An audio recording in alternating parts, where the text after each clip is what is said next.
Right, this is going to be episode 43 of OverSight. And for this one, Monty, what we'll do is, since there's this whole shit show we have to break down with what is even happening in the Overwatch League, because I've noticed a trend here. This was the same thing was happening in like season 1, where it was like people were like, so wait a minute, it's the end of the week. Aren't all the games done? Like, yeah, you have to play more games though. Like, but how can that be though? It didn't say anything on the schedule. It's like, yeah, we working things out as they go, you know. It's like, you know, obviously Nancer and the boys, they believe in the sort of a very zen approach to things. You know, as you walk out, the way, you know, appears before you. You can't know beforehand where you're going. How could you? How could anyone plan these things? There wasn't a whole esports field or, you know, 100 years of tournaments with different formats, sport, everything. There was none of that. It was all invented. See, this is like the old meme where Riot Games invented esports in 2009 or whatever the fuck people always used to say. Or as I've referenced many, many times, people actually straight up, like in good faith, debating with me in 2014 as to whether like best of 5 could even be a thing. That was one of my favourite moments. I was just looking around like, is this a fucking Twilight Zone episode? What are you talking about? So it's not like it's some like crazy hypothetical technology I'm suggesting here. It exists. It's a real thing. So okay, we'll just quickly introduce the guests, then we'll get into this part. Then we'll do the whole like grill the guests about their teams and try and get them to say who's shit and all that, all the usual shenanigans. So in the bottom left-hand corner, we've got Fusions, the man who saved the Boston Uprising. It's my own characterization there, you know. Good, I'll write the reviews. So obviously tank player there, if you know anything about what roles that team desperately needed and was going downhill massively for. Probably shouldn't have sold that really good. I don't know. We'll get into that later, Monty. We'll get into that later. Put that to one side. I almost dove into it there. In the bottom right-hand corner, we've got BigGoose, obviously from the LA Gladiators, sadly deceased now. Could actually have been a good playoff team, as Monty pointed out last week. But alas, 1 week too late. Obviously, support player, massive fan of Lucio. Thinks it's just the best champion ever invented, right? Yeah. I mean, Lucio's great in this meta. What can you say? It's pretty fun, actually. Yeah. It's become like, fun. Being a Lucio player is baller in this meta. It's like the best meta you could ask for. It's not like the days when Rogue used to just win everything, but then every fan was like, Wins, you did absolutely nothing, mate. You do nothing in this game. And he was like, what the fuck? I'm trying to do stuff. Exactly. It's like 2 years ago, the Flex DPS got to play like whatever they wanted. But it's like the same amount of joy you get to play Lucio and just get the fuck around with people. I love the Lucio plays right now, but we'll get into that in a bit. So do you want to express your feelings about the stage 1 playoffs, Thorin? So let's because I saw you tweet right before we started this broadcast. So I know you want to say things, and I will just sit here stony faced and not say much. You ready? Well, the first thing is I will nod in silent approval. Okay. The first thing is, and this is the most bizarre element, is it's not even about the fact that, you know, at the end it looks like people are going to have to play tiebreakers or there's going to be some sort of way to solve the ties that you've got. But it's like whenever you design any format, the most basic thing you would do is, I mean, in the modern day, you'd have a computer simulation that you'd run and see what all the possible outcomes would be. Or you'd even just like do a paper version of it, you know, where you'd put in a bunch of teams and you'd see, well, you know, if one team went on a streak here and what was tied to... Because you'd have to do that just to design the rules. Because obviously before you start the league, you've got to have rules. I mean, tiebreaker is a great example because if you ever had a LAN, you wouldn't be able to add an extra day. You know, you'd have to know right then and there. Do you have to play a game? Do you not? Does someone go home when they won a game earlier in the day? Do they wait? Do they see at the end of the day if the other team ties them or if they don't tie them? You have to know what you are going to do as a professional team. You're going to need to know these before the tournament starts. The idea at the end of the tournament, I saw even up to today, there's still players who are like, I don't know if I play tiebreak. It's like, what's going on right now? It's ended. You know it's over, right?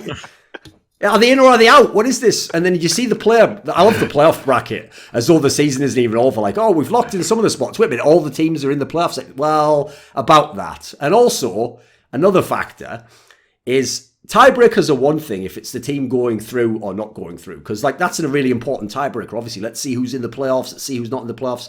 When you have to have tiebreakers just to determine who gets a particular seed, again, if you didn't plan on having additional matches, it's a really poorly thought out format because now you have to play an extra game even though you're already in the playoffs, which then adds in all sorts of secondary elements like, do you still try your hardest in that game? Depends on what the seed's worth. Do you just sort of dare I say it, sandbag, if you think that you actually get a better matchup, all sorts of scenarios you don't even want to envision before the season begins. And I'll just say this.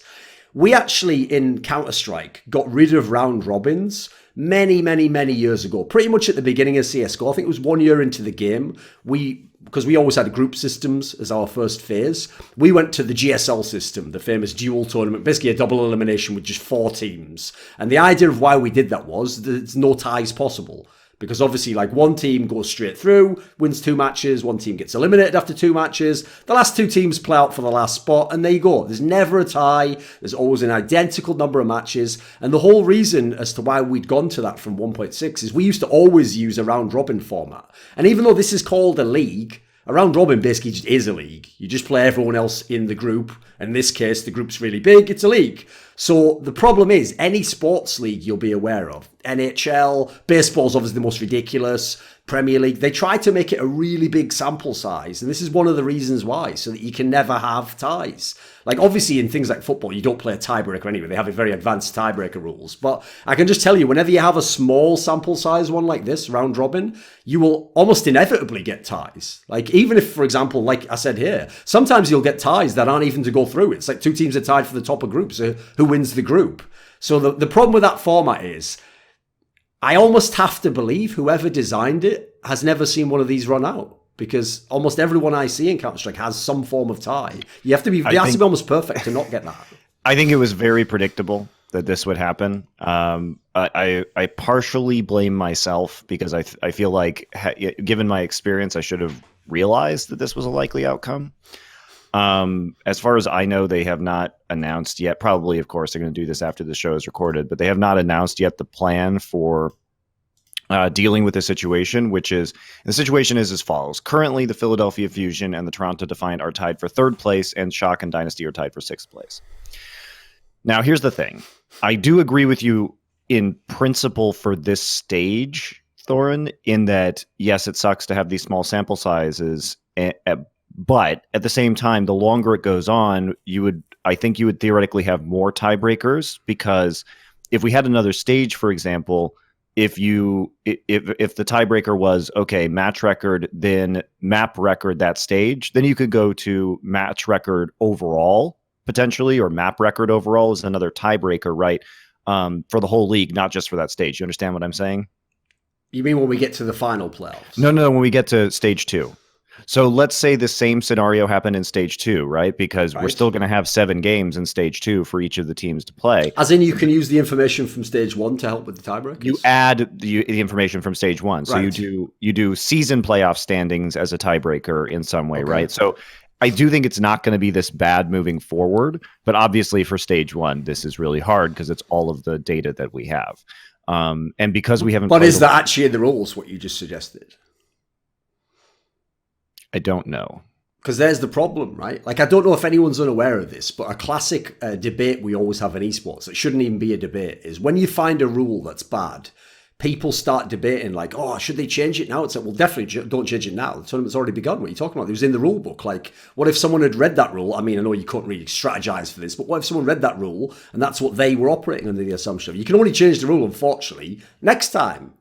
Yeah, it's also a symptom of the fact that we haven't seen head-to-head matchups between Fusion and Defiant and Shock and Dynasty, because if they had played head-to-head, then it would be broken by the head-to-head winner, right? That's another problem, is that's usually, well, it depends on what type of league. You either go head-to-head or you go overall. In this case, it would be overall map record, or in another game, League of Legends, it'd be game record. That's the problem. You need to have like 2 or 3 tiebreakers. It also could have been overall map wins, so that you would actually be punished by draws, right? Because that would break this situation immediately, because Shock have 1 more map win over Dynasty, and Fusion have 1 more map win over Defiant. This is why I find it bizarre that the rules weren't more specific, because that's the other thing you do in all these other games. The games where you want to avoid actually playing a tiebreaker, you find as many different possible like stats-based ones that exist. Like you said, head-to-head, map record. In this case, points obviously would be the one that's...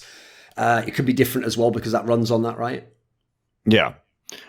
I mean, there are like a lot of things you could do, right? But I'm not sure what the plan for this is going to be moving forward. It seems to me that we're probably going to have to play some tiebreakers at some point, but Oh, and as a very quick aside, this is less of a big deal, but it is in a way. Like, if you imagine someone viewing this sport as though it was an old, it was baseball or something, they're opening like the back page of the sports section. Oh, what's going on in the league here, honey? It's like, you can't even look at the overall standing and have any clue as to who's where or where they'd be in the playoffs, because this is another problem. The division aspect and the conference aspect is brilliant in a massive sport where you play like 80 games. But if you play 7 games, now it's like, you can get some really extreme ones here. Yeah. To be fair, I think you're being somewhat disingenuous in that stage 1 doesn't count for the actual, the playoffs don't count for the actual season playoffs. And so one of the things that I like about this format is it creates a series of mini tournaments that aren't it creates peaks of excitement. We've talked about this format before and you liked it, right? Because it's good for play. Anyway, what's your complaint? We'll get to my points in a second. This is a long point. Well, put it this way. If the Vancouver Titans had been in the same conference as the NYXL, then they would have been the 3rd seed. Yes. I think that will be more important next year with localization. The point is, if you have a bigger sample size, it's not as big a deal, is it? Because it's like, whatever, they all played a load of games. But in this one, it's like... Yes, but you have to remember the sample size is going to be 28 games. And honestly, I think that... And we'll get the... Sorry, guys, for not having their guests talk yet. But we'll get your guys' opinion on this in a second. But one of the great things, I think, about this format is that it pleases plebs without actually ruining the experience for hardcore fans. And what I mean by that is if you are a fan of a particular team that has a weak strength of schedule in a particular stage, then even if that team is trash garbage and is never going to make the season playoffs, if they have one good stage like Dallas Fuel did in stage 4 of last year, where the Dallas fans get to see Dallas in the stage 4 playoffs, it energizes that fan base in a very effective way. And I think it's more exciting as well to have the stage playoff formats. So in a weird way, like, you're absolutely right on all these points. Like, having the 7-game sample size is very small for a stage playoffs, and we're going to continue to have that, right? But at the same time, teams with weaker strength of schedules that, like the Atlanta Reign, who may have not been able to get into the stage playoffs and who are certainly, I think, objectively a worse team than the Gladiators at this point in time, that sucks. But at the same time, I think it's good for certain fan bases to at least have like a minor peak in the season, right? What do you guys think about stages, BigGoose and Fusions? How do you feel about the format? I don't really mind them. It's kind of hard to say, but as for the tiebreakers, I initially thought they would just have like map differential first and then map wins, because then everything would be solved. Yes. But right now they have like 2 To be fair, they may do that. They may do that. I don't know what they're going to do. Yeah. But it's really weird that it shows that they're tied right now in the Overwatch League website. It kind of confuses people if they end up doing the map wins. Yes. Yeah, I don't know. Like the map score thing is a bit weird to me. Like it's like looking at I watched a lot of football growing up, right? So I watched a lot of Premier League. It's like looking at the different stats. Like, you look at them one by one, like Thorin said, right? So I guess you would look at just the actual map wins and stuff afterwards. I mean, that would make the most sense to me. The stage playoffs, I don't know. It's kind of hard to say, like, because obviously I haven't played a whole season like BigGoose has. Like, it's my first stage, but I think having the stage playoffs does like give a sort of hype. Like, even the players, like, I know for my teammates, everyone really wants to play in the playoffs. We were really happy that we actually made playoffs. So it does give that sort of energy in the competition, like actually being able to look forward to something close, a short-term goal as well as like a long-term goal as well. So I don't mind it too much. It's also $500,000, so it's not a small amount of money either. yeah. Last season it was like, how much was it last season for a stage? 100 or less. It was a lot less. I'll look it up. 100 or 50, something like that, maybe. It was like maybe 100K for first, I think. Yeah, it's 250K for first now. Yeah, every stage. Second one was like 20 or something.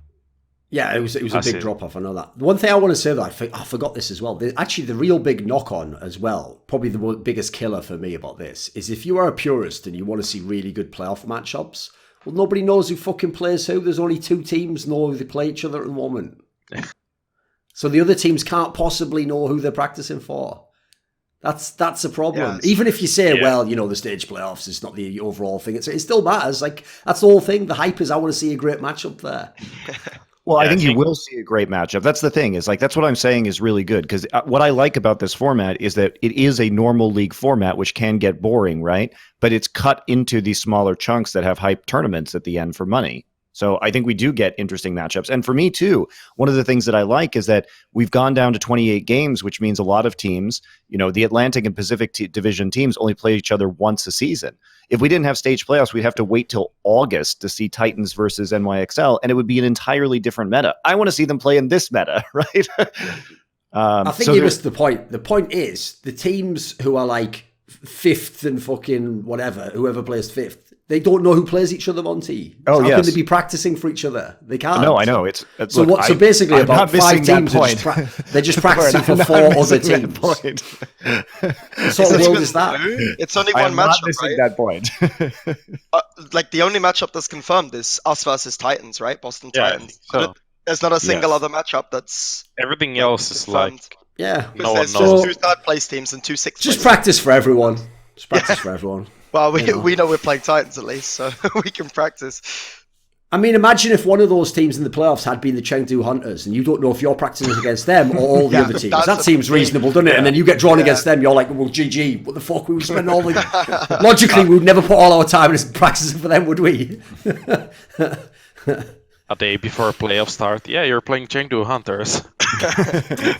Exactly. Oh. Meanwhile, the joke is, obviously, they can just practice against anyone else, can't they? They'd be the ultimate catbird seat. Yeah, to be fair, yeah. I don't know.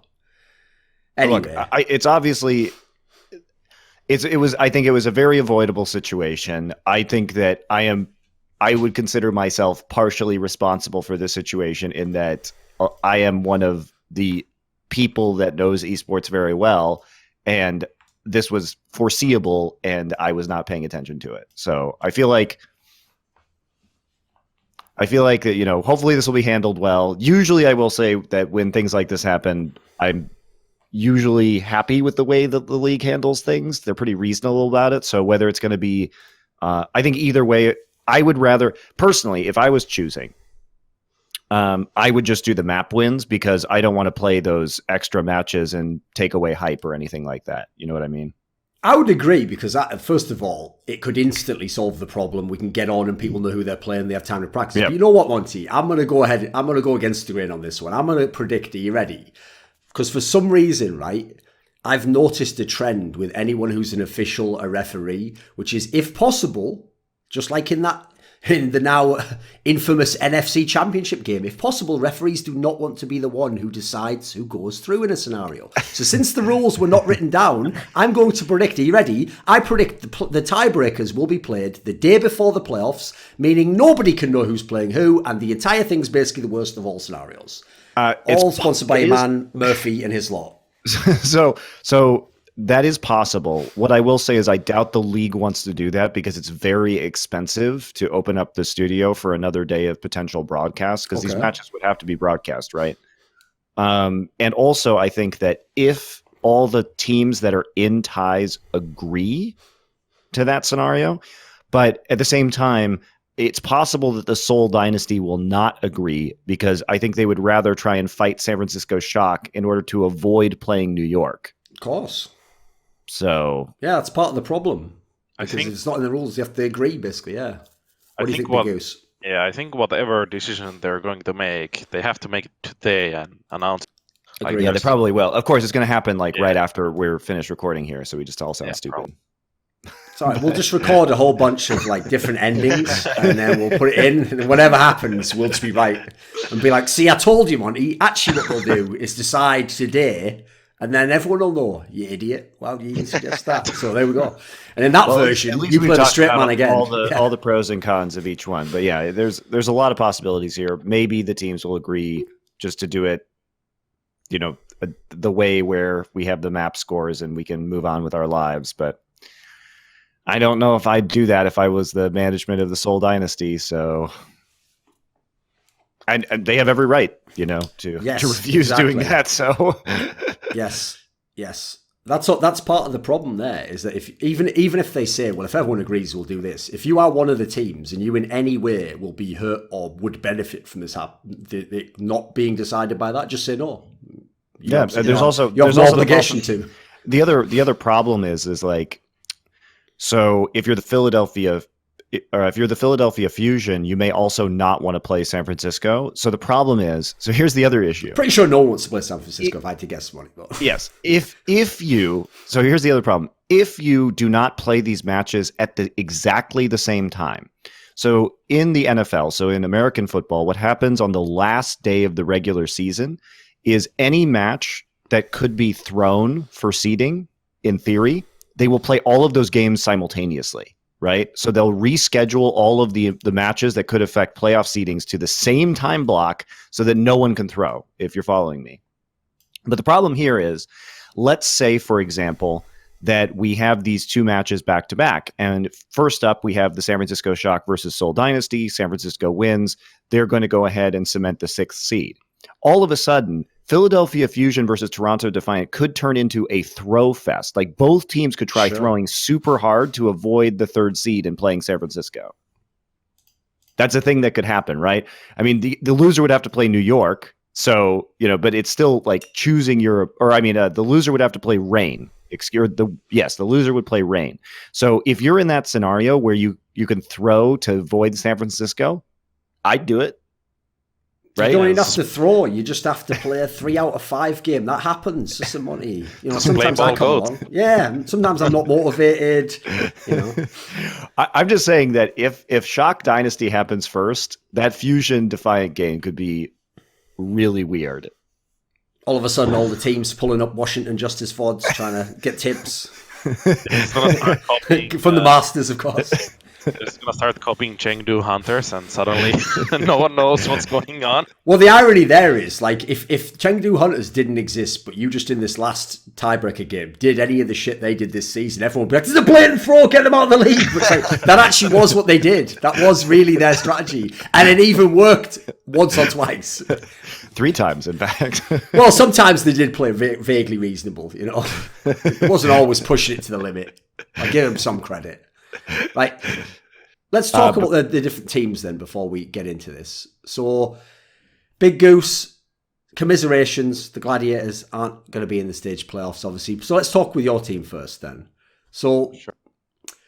As I alluded to before, your team is a team where on the last episode, for example, Monty basically said if the season wasn't coming to the end, the first stage, he, like many people, thought maybe your team would have been in the playoffs. Like, the turnaround towards the end of the stage looked pretty good.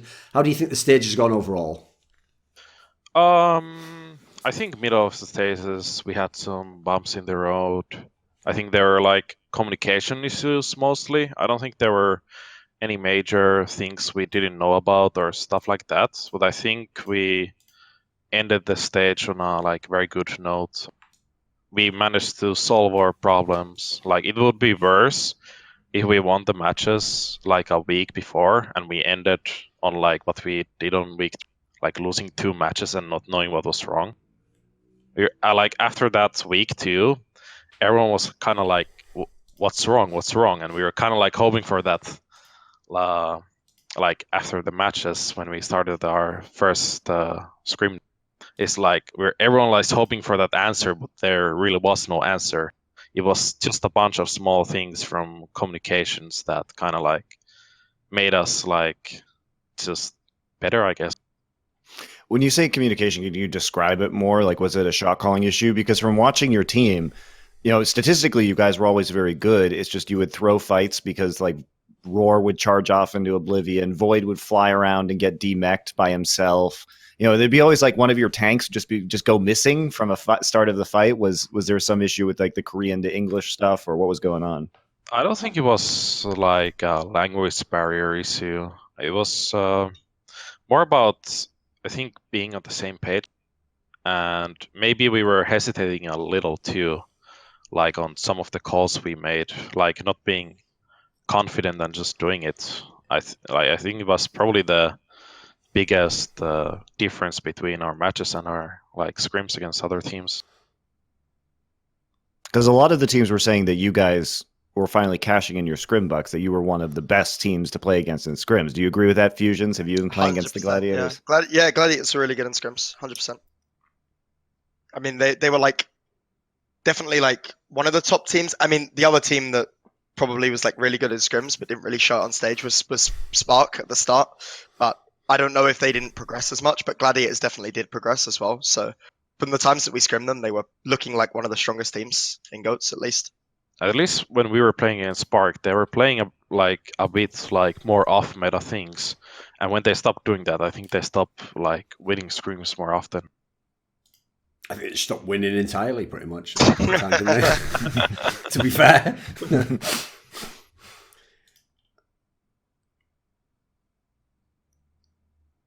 All right, then. So, yeah, with Fusions, let's talk about you coming onto this Boston roster, because it was very sudden, obviously, with the trade of Gamsu. You had no idea that you were going to be moved to the main roster, did you, ahead of the Not until like a season? week.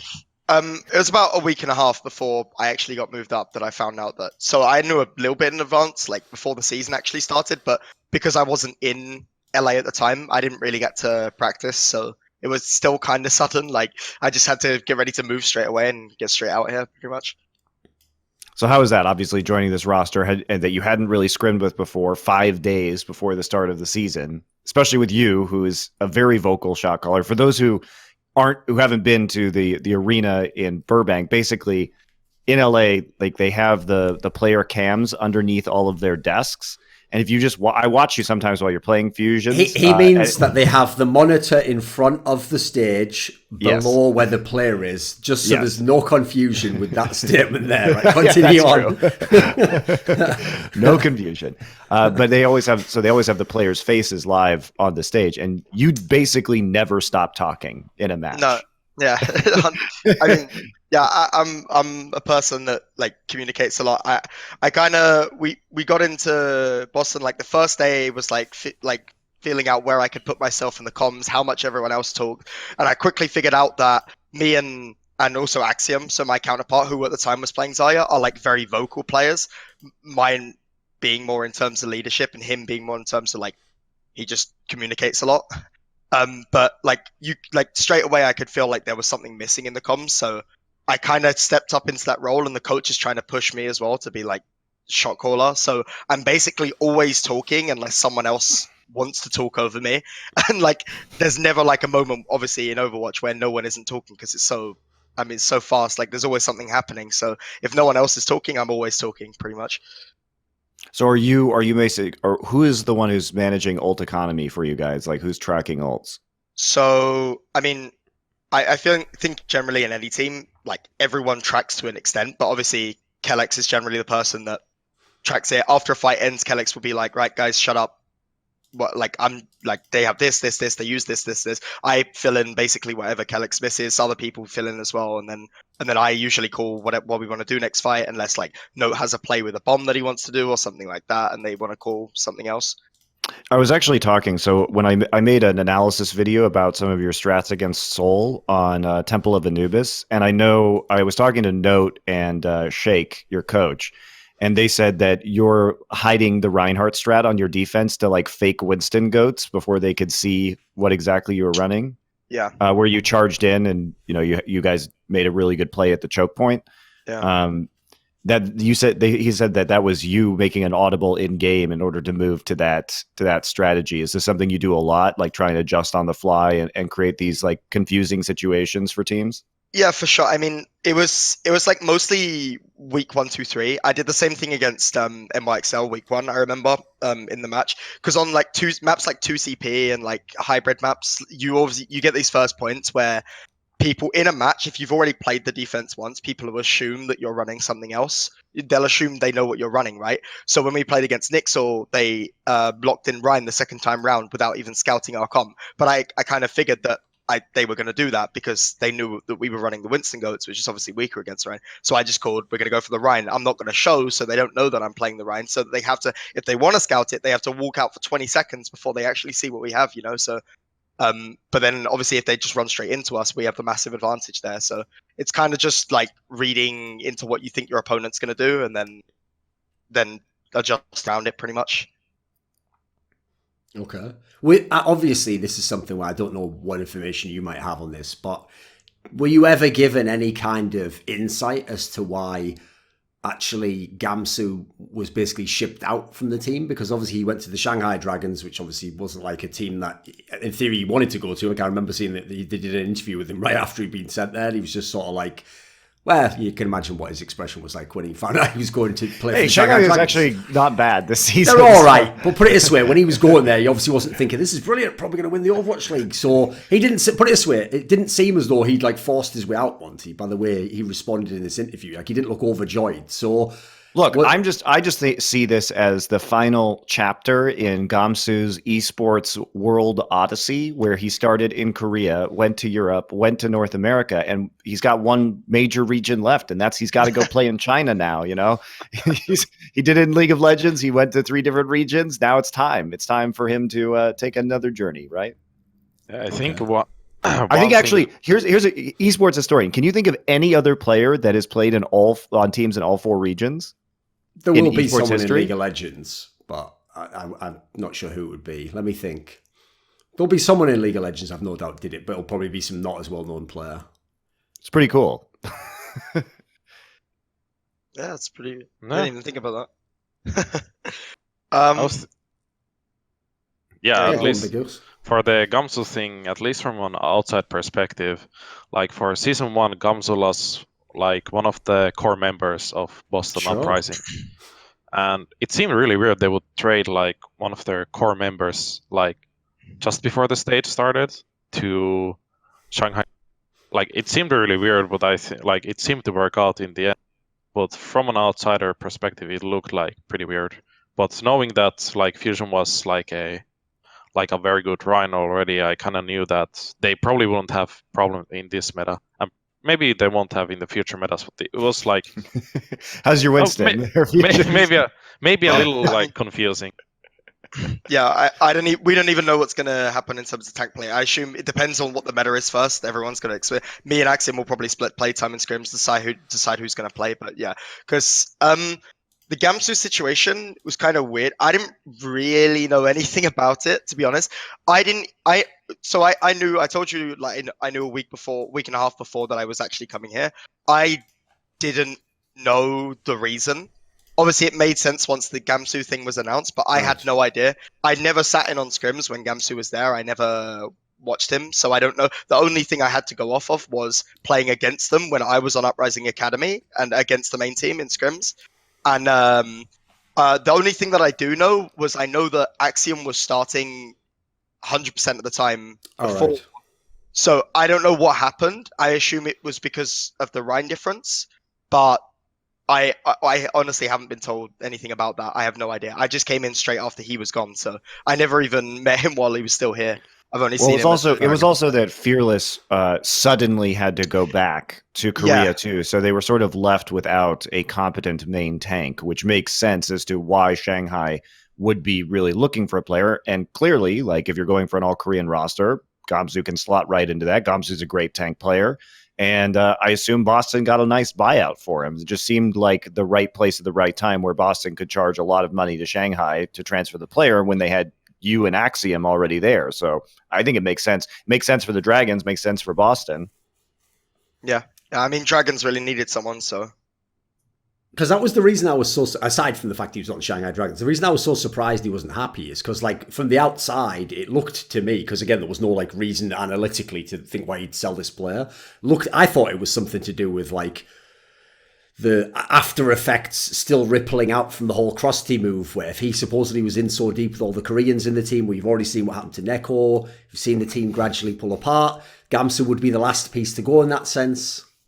Don't know, but maybe not. Whatever. Who knows why these things happen? I mean, I don't think Gamsu was like a part of that. So I mean, I don't know. I wasn't in season 1 Boston, but I don't think Gamsu was a part of that sort of crusty movement or whatever. Like Gamsu was a person. Like I know he's a really nice guy. I'm pretty sure he got along with all the guys great. They all love him. I know that. So I'm pretty sure. Gamsu is very mild mannered. I mean, I've known him for years now in many games, like in both League of Legends and in Overwatch, and he's not really one to pick fights in my experience. Gamsu was like I guess like kind of emotionally a leader in the previous Boston. He's definitely someone that everyone will get along with. Like, I don't think he was part of that, like crusty thing, like you said. Okay, fair enough. Right, let's get into some of these teams then, because the interesting thing is it's obviously going to be a lot easier to figure out which teams to talk about, because we'll talk about the teams that made it and then the ones that were borderline. So you alluded to it already, Monty.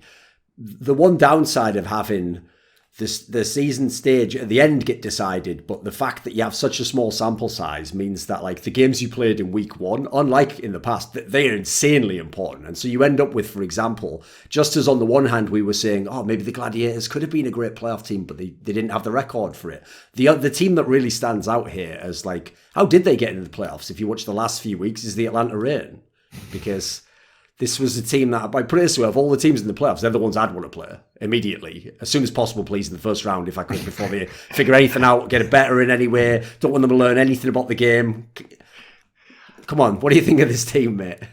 I mean, if we go back, the first few weeks, they were looking a bit spicy, but it's been a they lost to Philly in that first week, and I do think they have some strong players, and they did actually take out the Toronto Defiant, so they started relatively strong, you have to say, but also the longer the stage went on, the more weak opponents they ended up facing. Obviously they ended up facing Paris, who they beat.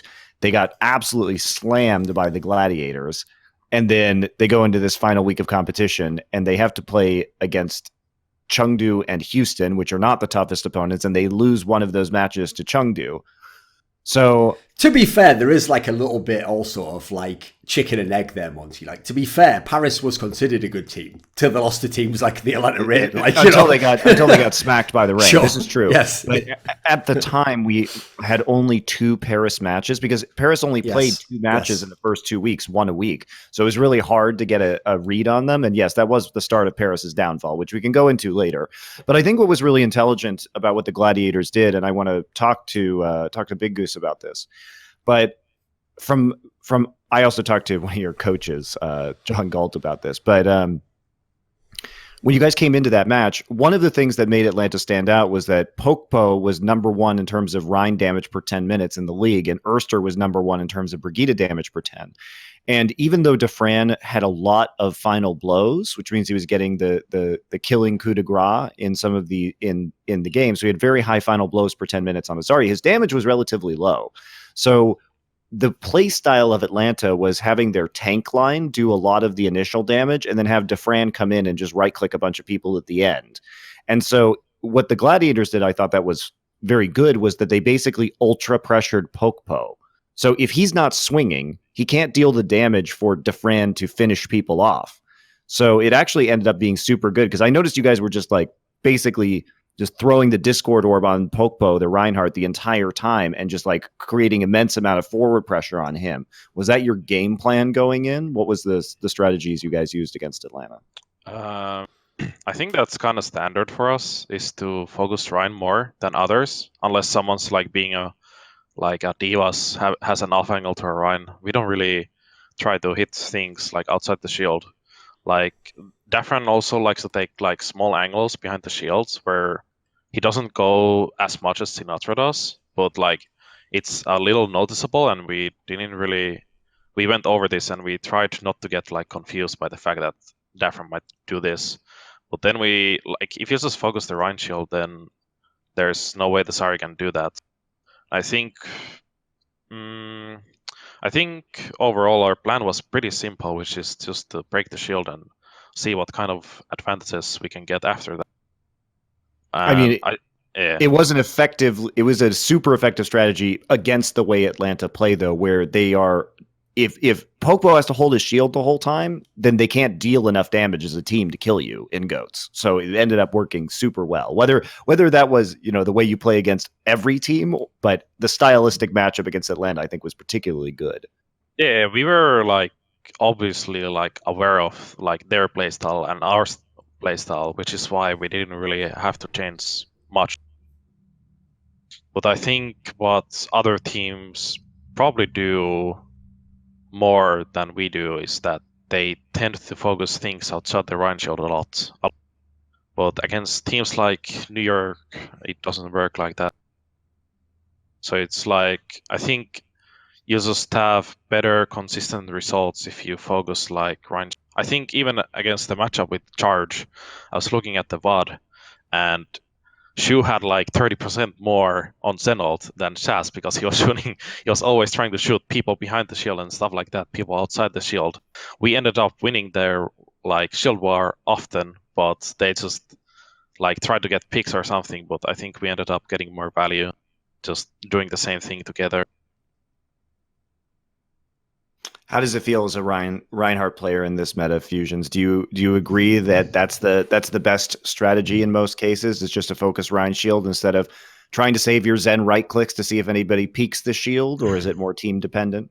Yeah, I mean, if you're Jonak, sure, go for the right clicks at the start of the fights, but like, no, generally, like, the teams that we have struggled the most against are the teams that have put a lot of pressure on Rein shield, trying really hard to win the shield. I mean, this is a weird example because Dallas played exclusively Sombra, but the way that they would play around it was they would look for hacks as we go in, and then other than that, they would just pressure the shield. RCK was playing quite a unique Sombra in the way that he would only try and pressure shield and then look for hacks on engages rather than actually farming in his EMP before fights.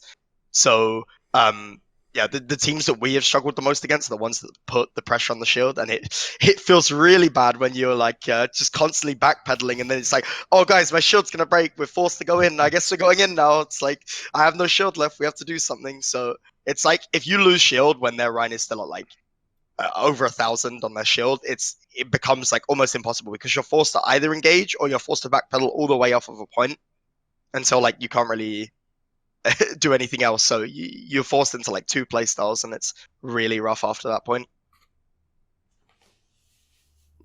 I actually have a question along those lines then. Are these the kinds of things that you actually are able to like simulate and practice? Like, do you just play out a normal scrim and if it happens, it happens? Do you try and like test things like that, what you would do in that scenario? I think it's just a general play style. Like we try and focus on shields a lot. So obviously it's something you can practice in scrims. Like we try and focus on shields as much as we can, like shield bore and that stuff. But it depends on the team as well, because lots of teams play different. Like Goose said, Sinatra takes these massive off angles that you can look to punish, or some Sombra teams play differently with the way they position their Sombras. Their Reins play differently. Like, for example, Toronto Defiant, like they play around Ivy a lot. They'll have Ivy playing on a high ground desire, and Yakpung will kind of bait you into him and then just kind of backpedal a bit until his team is like getting damage on your Rein from behind. So it just depends on the team, but it is something that you can practice. It just depends on your team's play style, I think. Okay. Like, did both of your teams actually like scrim against Atlanta Rain? We don't scrim Rain at all, I don't think. Not since I've been here. I don't think I've scrimmed them once. I don't think we scrimmed them like recently in the last 2 weeks, like barely at all. But at the beginning of the season, we had like scrims every day against Atlanta. It was getting pretty tiring because for like 2 weeks straight, we were only playing against Atlanta. I'm like, right. I want to play against more teams. Okay. What were they like before the season started then? I can't really remember. I think they're like pretty similar team from that. I don't think any team had like a specific playstyle back then other than New York, I think, from the teams we played against. I think everyone was just learning how goats worked at the time. I mean, I think Atlanta too. I think they're going to be at least a mediocre team moving forward. They have a lot of talent on this roster, and I think when the meta shifts as well, they should have a lot of decent options when it comes to. I mean, Erster's a very good player, right? So I think they're going to have some opportunities to be good in a DPS meta. They have Enlayer as well, who's seen some play time on certain maps, playing Widowmaker and stuff like that. So they have some depth to this bench, and I think that. Honestly, them going 4-3 in the GOATS meta is really strong for them. A lot of teams, I think, are just trying to survive the GOATS meta until it goes back into a meta that has more individual playmaking. So, I look at the Gladiators and the Spitfire and these kind of teams, and I think, oh, you guys went basically even 3-4, 4-3 in this meta. You survived it. You didn't go 0-7 like the Valiant, so it's not that bad. You can. There will be a meta that you will be stronger at in the future. You know what I mean? Yeah. So. Sure. As opposed to Paris Eternal, who's 3 and 4 in this meta and is probably only going to get worse, right? If it shifts to a DPS meta. I would be a little worried if I was Paris. I'd be very worried. We'll see. Yeah, we'll see what happens. Sure. One thing I actually find, just as an aside, a trivia point, that I actually find quite weird, BigGoose, is the sheer number of Finnish players that are in the Overwatch league. Yeah, it's weird, isn't it? But it's not like they're all on one team, though. That's the part that makes no sense. Like, if anyone doesn't know, right, just like when you had the Florida Mayhem that was all Swedish, if you know anything about the history of esports, you would think they would all be on one team and it would be like, right, this is the Finnish team, and that would take care of that. Because actually, I don't know if you're aware of this, Monty, but Finnish people generally are considered quite cold. Like, they're not super social people. Like, in fact, actually, I have some ridiculous stories when I used to live there of where, like, they're so normally used to not sort of being outgoing. Like, I remember seeing a video once where it was like the different people from around the world, right, had to describe what their culture was like and, you know, explain, like, what they thought of other cultures. And this woman was explaining how she was like, I won't do the accent. She was saying, like, when she saw, you know, in another country, a mother like hugging the kid on the street, she was thinking like, oh, it must be nice to have that affection with your family. But on the other hand, you know, it must be nice to be, I like to be very independent though, and be, you know, be kind of like on my own and have my own thoughts. It's like, I thought, what a weird thing. And so along those lines, right, this is the reason, Monty, why in there, as far as I can tell from the time I spent there, drinking culture is so important, because obviously that's like the excuse to, you know, like let loose a little bit. And so an example of this would be when I actually lived in Finland for a few months. When I first got there, right, there was a massive, I think it was actually the World Championships of Hockey or something. This is a long time ago. It was maybe like 15 years ago. It was the World Championships of Hockey. And obviously Finland's always a really, really good nation. I think they were playing, I'd have to guess it was Sweden or something in the final. It nearly always is. And obviously they lost this because if you know anything about the history of the Finnish hockey team, that's pretty much what they do. They just lose in the final or semi-finals. And what's mad is the next day I was just walking to the shop with the guy I was staying with, this Finnish guy. And this guy just walks up to me on the street. He's clearly like half drunk because obviously he's just been, you know, up all night watching the game. He stumbles over and he just goes, oh, maybe they were playing Russia actually. Because he goes, are you Russian? And I go, no. And I'm looking at the guy with me. What the fuck is this guy talking about? Why is he asking me this? And then he goes, good. Then he won't ask me about the game. And then just walks off. And I'm thinking, I never would ask him about the game. I don't even know this guy. The fuck is it? What's going on right now? And they were like, oh, just don't worry about him. Yeah, he's drinking too much. So, what? BigGoose, why isn't there just an all-Finnish team? Why wasn't like Gianti or something? One of these teams should have been in, right? I think, like going back, like before like Overwatch League, obviously I was playing with Team Giganti, full Finnish roster back then. Yeah. I think everyone was being like very reasonable and stuff. And at the time, I think most of the teams had already like picked their teams and stuff like that, so there weren't like many slots open anyways, especially as a full roster. But like it was kind of hard. Like everyone was being reasonable that if someone gets an offer, sure, they'll like everyone wanted to prioritize getting together. But if they'll get an offer, I don't think anyone like wanted to decline it, because right. It was very unlikely back then that we would get in as a full roster, considering like Mayhem probably had already picked their roster and there were like 2 or 3 teams still left or something, like maybe 4. So it was, yeah, I guess the talents just kind of like spread out and everyone didn't even end up getting into Overwatch League, like Davinor and Chapis got only picked. Yeah. I mean, yes, I have a feeling that some teams might need to make additional signings, and Davin is probably at the forefront of. Well, you say that, but he's been at the forefront for the last 2 years, so they've never been picked up. Because you know, Monty, just as, like, obviously, the way it goes at the moment, like, the Gray's Sports Almanac Back to the Future move for the beginning of Stage 1 of the Overwatch League would have just been to pick up the whole Eagles roster. Well, in similar fashion, if you want to go really far back and prove that you had, like, time travel abilities, you would, for Season 1 of Overwatch League, have just picked up all the ex-Nip/Giganti players, and then just be like, I'll wait. And they'd be going, what are you waiting for, though? Like, you know, it's a dive meta now, and you go, I'll wait for next season, I'll wait. What's that? Triple tank? This is what we're here for, boys. This is what we play. I think the great thing, like, let's say if we would have been picked up, is that you could easily add, like, players to the roster who are not Finnish, because, like, I think Finns and obviously very many countries in Europe like learn English from a very early age, so it would be very easy to like just switch your language. Well, that's the funny thing, actually. It's funny that on the one hand, it's Finns come across as the cold ones. Because actually, if you know anything else about the history of esports, it's the Swedes that also have amazing English, but just refuse to play with people from other countries in most esports games. Like, it's just not something they're willing to like let into their brain. Because actually, even though Finnish people have very high competency in English, it's just the accent that throws people off. Well, at least if you haven't watched racing sports, at least. If you watch that, if you watch a bit of the rally, then you're all in that. You know exactly what's going on. I mean, I do think it's weird, though, that these different Scandinavian countries have different representations in games. Like, obviously, the Danes are huge in League of Legends and Counter-Strike, but we have no Danish. There's only we have no Danish players in Overwatch, right? Yeah, we have all these Finns for some reason. What is it about the Finnish community that has created this wellspring of Overwatch talent? I'm not really sure. I think Overwatch was kind of, I wouldn't say big, but like compared to other like games like during the time there, I think it had a relatively big like community, and there were like bunch of tournaments. There were a bunch of like tier 3 like Overwatch Finnish teams. Yeah, I'm not really sure, but I guess there was just a lot of young talent, and then we obviously had Zeta too, which like helped a lot, especially during the last 2 or 3 years of like Finnish Overwatch. The mastermind. Yeah. Exactly. Is there a Finnish player in Overwatch League that hasn't been coached by Zeta? Only Taimu, right? Taimu. Yeah, I think only Taimu. Everyone else has been coached by Zeta. Linkser? Every other Finnish player. Yeah, Linkser was on the Giganti roster with. Yeah, Linkser was okay. Well, after seeing Taimu play a tank, that story checks out. Didn't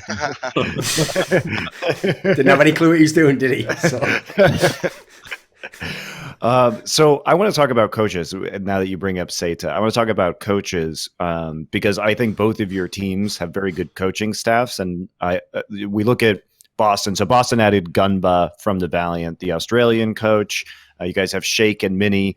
So with Krusty leaving, it's my understanding that Boston sort of has like a 3 like co-head coach. Is anybody actually in charge, or they just work together?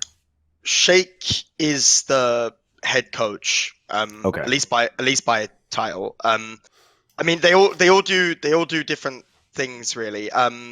Minnie's more focused on one-on-ones. Gumbar talks to the players more. He's the guy that talks to us before and in between the matches. He's the guy that runs a lot of the VOD reviews, and he's the guy that kind of talks in between scrims and stuff, like gives us advice. Shake is the guy that looks over all of the VODs, puts a big list of all of the things that he thinks we need to look at and work on, and everything we did wrong together. And like, yeah, pretty much they all do different things. We have a very well-rounded staff. I think Gumba coming in has really filled the void that Krusty left. I never worked with Krusty, but obviously heard very good things about him in general. So I think Gumba really filled that void. So I think our coaching staff is like really well rounded overall. Yeah, sure. I think in Gladiators we have like 4 coaches, 1 head coach, 2 assistant coaches, and then we have a performance, and we have a full-time translator too. So I guess that's like 5 staff members, I guess, like who are like directly like have something to do with our gameplay in scrims or in games. We have David. Actually, all of our like assistant coaches, head coach, they do kind of like about the same amount of work in game. Like sometimes like I think like especially now that new meta is coming, I think we're going to focus more on macro than micro gameplay and stuff like that, like the bigger picture. But generally we have like, usually David is like looking at a bigger picture, DP, and then we have a team who's usually looking at maybe some small stuff or individual stuff. And then John Gold may like jump between, I think. And then we have Matt, our performance coach, who's like responsible for, I think he does like a really good job, like of like team mentality and stuff like that. I won't really go into much detail, but I think he has like a big influence, like on like the player relationships. I'm not really sure how, but like I think he has like a lot of like effect on our like us as a team. Okay. So you guys are both. happy with your coaching staffs? Because I think like you guys are on good teams for that have shown a lot of strategic depth and variation. And especially, I mean, I think Boston, obviously coaches are always important, but it just feels like because statistically, Boston is sort of an outlier in that you guys have a very low team fight win percentage, which especially in the GOATS meta is pretty strongly correlated to a team's ability to win matches and to win maps. And I think last time it probably went up after this last week, and I can't access the stats database from home, so I have to access it there. But obviously after your win at Dallas, it probably went up. But you guys were at about a 42% team fight win rate. And what was so impressive to me watching your games is that obviously you're losing the majority of your fights, but it was specific tactics and strategies that you would win the right fights. Let's put it that way. You would identify a win condition. Note would go off and blast some Zenyatta to start a fight, or you'd have like a trick play that you'd run on somebody. So even though net you guys were losing more fights than you were winning, the fights you were winning would lead to capture points, payload progress. You'd have that trick play. You'd have some strategic depth there to mind game somebody with, and that's how you were winning maps, which says a lot about, I think, your shot calling ability as well as your coaching staff.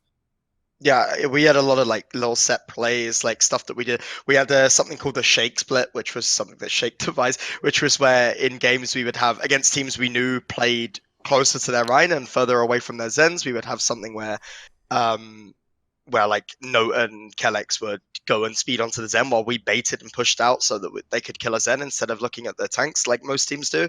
But like, I think. Yeah, the fact that we had such a low team fight win rate and still did so well was like a testament to our coaching staff and how we prepared for our matches. Like, I definitely think we were overly prepared for like every match, and I think it also does have to do a bit with how we like to play against Sombra, because excluding how we played against the Field because they played slightly differently, we played a lot of Sombra teams. I think we played 4 Sombra teams, including Dallas, this stage, like, or at least teams that played Sombra against us. Like Nixel played 2 maps or 3 maps of Sombra against us in our match as well. So we have this set play style where we like to try and just fight more generally and lose more fights so that we have more fights where they won't have an EMP, because statistically EMP is like the best ult in the game right now. So the more fights you fight without EMP, the more fights you're going to win as well. So we try and fight a lot more against Sombra. So it's a bunch of different things, but yeah, I think it's definitely a testament to our coaching stuff. I just think it's really cool that you guys were doing so well, even though the stats, you have to think about the stats at that point in time. And I really enjoy watching your team's matches because there are so many little things that you guys do tactically that other teams don't, right? So I think you're really maxing out your potential, especially in a meta where Blase and Color Hex are not seeming to be super comfortable. You guys have done super well.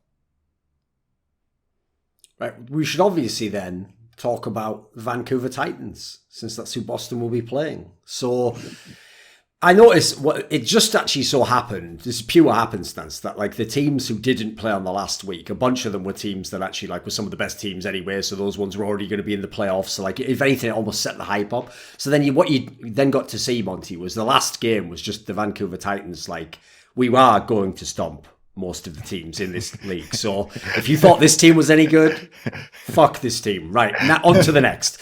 So what do you think? Come on. It's because everyone was saying, if you notice, right up until this last week, most people did still have the NYXL as the best team. Most people thought overall they're the best, even if they haven't, maybe they didn't put maximum effort in every game. They've looked good enough the whole way through. Is the Titans actually the best team? Would you call that, Monty? I think it's going to be really hard to tell because the Titans and the Excelsior play very opposite play styles of GOATs. XL is going to sit there and play very passively. They're not going to take your baits, and they're going to wait until somebody gets out of it. They will just rotate endlessly around you until the other team makes a positional error, and then Jonak kills them instantly, and then they win the fight, right? So they really are, the NYXL wait for you to make a mistake, and then they pounce on that mistake. The Titans will do crazy shit to force you to make a mistake and then capitalize on it, if that makes sense. So I really want to watch these teams play each other because I actually don't know who's going to win in that situation because it's such a weird difference in play style. Sure. Right. Go on then. Fusion, what do you think of this team? In isolation and then obviously the concept of matching up against them. I mean, obviously I've got to say that they're trash to hype my team up so that we can beat them. No, but yeah, they are like really different playstyle wise, the two teams from each other. I mean, Titans is more like a truck heading straight at you, while New York is more of a brick wall just in your face that you can't get past. I think for my team specifically, I think the better matchup for us is Titans. That's not saying it's going to be easy because obviously they are extremely good, but I think New York is a team that plays very controlled, very slow. It's something that we tried to mimic a bit in our standard GOATS play versus other standard GOATS teams. So playing against New York would be like a really, really like probably by far the toughest matchup for us. So I was actually happier that we get to play Titans. Obviously, it's going to be really hard, but I don't know in the head-to-head matchup versus each other who is going to be the better team because they play so differently that it's like it's going to be crazy.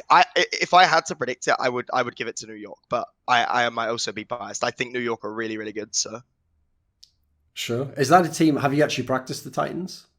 We haven't practiced against Titans. We practiced against New York a lot, and they are extremely good. I know that, so we'll have to see. Okay, what about you, BigGoose? What do you think of the Titans? I think Titans and New York are like obviously the top two teams right now, like even looking at the standings. But I think like Titans, I'm not really sure what to think of them. At least like after this meta, I think it's very advantageous for them to start on a GOATS meta. I think for being a team for a like longer time, I guess. Like from like starting from GOATS, like sure. Thinking like they played in contenders already, but I think they might struggle a bit. Maybe not struggle, that's the wrong word, but maybe have some bumps in the road for like, it depends what the meta is going to be. But I think they're like overall a really good team, and their playstyle, as Monte said, is completely different to New York, where New York just stands still, waits for you to clump up, and then they double bubble, run to you, then they go back unless they get a big advantage.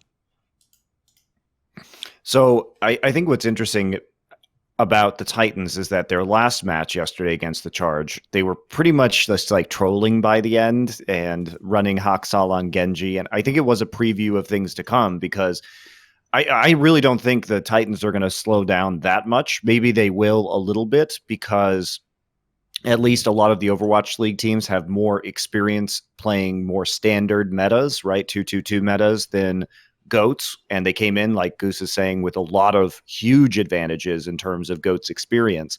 But they still have Haksal, and they still have Stitch, who's barely played at all. And both of these guys are very good DPS players. So I think they're going to be able to make some good pivots. My question is, what is Bumper going to look like in a different meta? Because he can't, obviously, he could change his play style a little bit to suit his team or suit that meta better. I'm not going to say he can only play one style, but I don't know if his style is going to work well without him being pocketed by his entire team, which is an effective way to play GOATS, but it's maybe not an effective way in a different meta, right? Yeah. Fusion. Oh, sorry, go on, BigGoose. Yeah, obviously not. I think Bumper will have to change his playstyle if it comes to like some sort of 2-2-2. You can't really put too much resources on your Winston to like, otherwise your DPS won't have any room to work with, unless Bumper somehow manages to make a lot of space for his team that way. Who knows? Sure. Fusion, what thoughts do you have on the Bumper style of play? Whatever that means. I don't even know what that means He's myself. jealous that Bumper gets all the resources, that Bumper's just dropping down from the rafters, doing like 360 That's Bumper's shatters. world. We just live in it. You have to understand. Bumper is the Reinhardt dream. I think it works. Like, I think it doesn't look smart in the way they play, but I think it's pretty smart just because they have such a good setup with their team. Like their team is incredibly strong. Like all the players as well. Like you got so you got Janu as well. Like it's such a strong foundation of GOATS. So like them putting everything into Bumper and him going really aggressive, I think it works. I think there's no reason for them to change it. Like I think it is punishable, but I gotta be careful with that word because it is like really difficult to actually punish what he does because he has so many resources all the time. And in GOATs, usually the team that takes advantage of the aggression takes the tempo and like says to the other team, like, you can't do anything here, like we're just gonna run you over. Like usually that team ends up winning more fights, even if it's not smarter. It's just you kind of know that you've got all the resources and you get to choose the tempo, the aggression. So I don't know about new meta, how it's going to work. Obviously, if it's 2-2-2, I don't think you can really put all the resources into your Winston, especially if it's like snipers, because it's more about just creating space with Winston than doing anything else. So we'll see, but yeah, who knows? I mean, it could be a meta other than snipers, obviously. So I want to talk to you guys about 2-2-2 because I was having a beer with Jake last night, and we were talking about there has been, and I don't know if you're aware of this, Thorin, but some of the developers, so Jeff Kaplan has been on podcasts and made some comments about possibly instituting a 2-2-2 lock in the game. Okay. Which obviously would be a pretty massive change for the game overall, and one that I think would be really good for Overwatch, both from a casual perspective and from an esports professional perspective. And I'll probably make a video about this. Though? I'll explain it in a second. So I'll probably make a video about this soon in comparison to League of Legends and what happened when junglers and supports came in and Riot started to balance it against them, or around them, I should say. How this would work, Thorin, is like you basically divide the heroes into tanks, damage dealers, and supports. And then when you're in a game, your support players can only choose from the support heroes. Okay. And your tanks can only choose from the tank heroes. And your DPS players can only choose from the DPS heroes. And they can switch freely within that class, but they can't switch outside of that class. And the reason why I think this is super good is that GOATs would not exist if Brigitte could not be played alongside two other supports. And it is actively, I think, hurting balance because you have to balance for any number of scenarios, right? Whereas I think, for example, if they instituted this system, you could actually raise Brigitte's healing because if she's so conditional, right? You have to get in range to hit people in order to heal. So you could change and balance Brigitte better if you knew that she was only going to be one of two primary healers within a composition. So what are your guys' thoughts on this? Because this is something that obviously Blizzard is thinking about. Is this something you would want to see in the professional scene? I don't think I would want to see it, but I can see there's like good and bad sides to like both of these things. I kind of like it that like 2-2-2 there's like stable meta. It helps, like it makes everything easier, I guess, and it also makes figuring out the meta easier too. But also with that you would have to like you get less creativity, I guess, with that. But I guess this meta isn't like a good example how dominant Coach actually is. See, I actually think you would get more creativity. Yeah, because I think when you have anything available, it creates these situations where one composition can be incredibly powerful because there are very few counters to it, right? And you can stack up all these tanks and healers. If you can't do that, you're going to have to make more meaningful decisions about which supports. So, for example, if Brigitte's in the game, you could make a composition that was all about close range, running onto the point and trying to hold the point and force the fight in a small space, right? But that's a choice that you're making because you can't have everything at the same time. You can't have two supports and Brigitte who's going to get all those close range heals, right? So I think it would make more meaningful decisions, honestly. Yeah, I guess, but if they were to like lock 2-2-2, I think that, as you said, they would have to like rework some of the D.Va would probably be played all the time, and Brigitte probably wouldn't be played at all because he's not really useful when there's only two supports. But that's why you'd have to. But it does make it so you could balance better around those heroes, in my opinion. So yes, I do agree that this would have to come with a lot of changes to certain heroes and probably a painful period of figuring out how exactly to balance this because it would be an entirely different way of balancing the game. Yeah.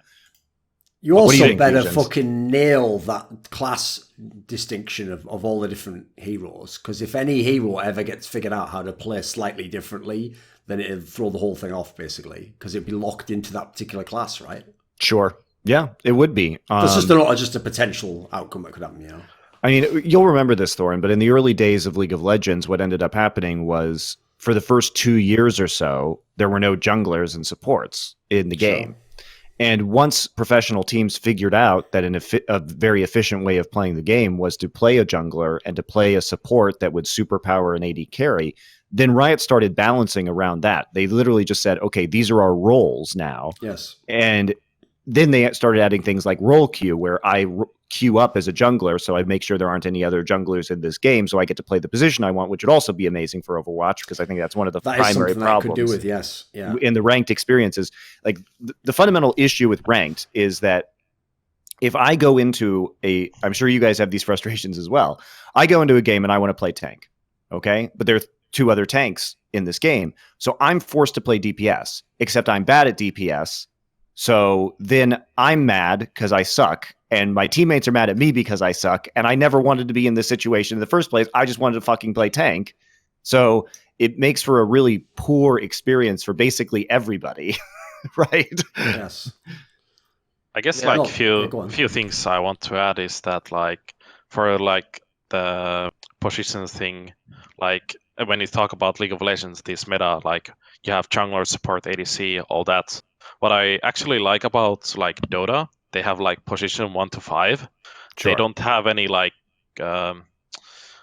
there's no support damage dealer, but there's obviously carries, mid laner, stuff like that. But it varies a lot because it's more of a playstyle than a personnel based more than it's more like a playstyle thing that applies to your position. But it's not really possible in Overwatch anything. No. But there's also one thing that if Blizzard were to force a 2-2 lock, seeing how often balance changes come, it will take years for it to actually work. I feel for all of the heroes. All right, that's an opinion. I don't know. I mean, I'm a big fan of the a position lock idea. Even the problem is I have no idea how you would make it work in Overwatch, right? I don't even know where to start, because you would have to balance so many things differently. Yep. You would have to look at certain heroes and be like, okay, what do we want to do with them now that it's 2-2-2? Are they even going to be viable? I don't know, what do you do with Roadhog now that he's a tank? He's only ever played as DPS now, so it's what do you do with him? So yeah, I don't know, I remember playing a lot of League when they added the dynamic queue, and I remember people moaning about it at first, and then I remember how good it actually was when it came out, and a year on, people were saying, what if they never added dynamic queue, Yes. The difference obviously between League and Overwatch being you kind of have here in League, you have the champions affiliated with roles that it just kind of works with. Obviously with Overwatch, where it's FPS, you've got the actual movement, shooting dynamic, it becomes a lot different because you've got so many different heroes that can be played in different roles, and it's if you suddenly force people to play a certain number of heroes, it's going to change everything completely. But can you even make that work? Will it be able to be balanced? It's kind of hard to say, but I do like the idea. I think it helps for players to have more roles, have security in they know what they have to play.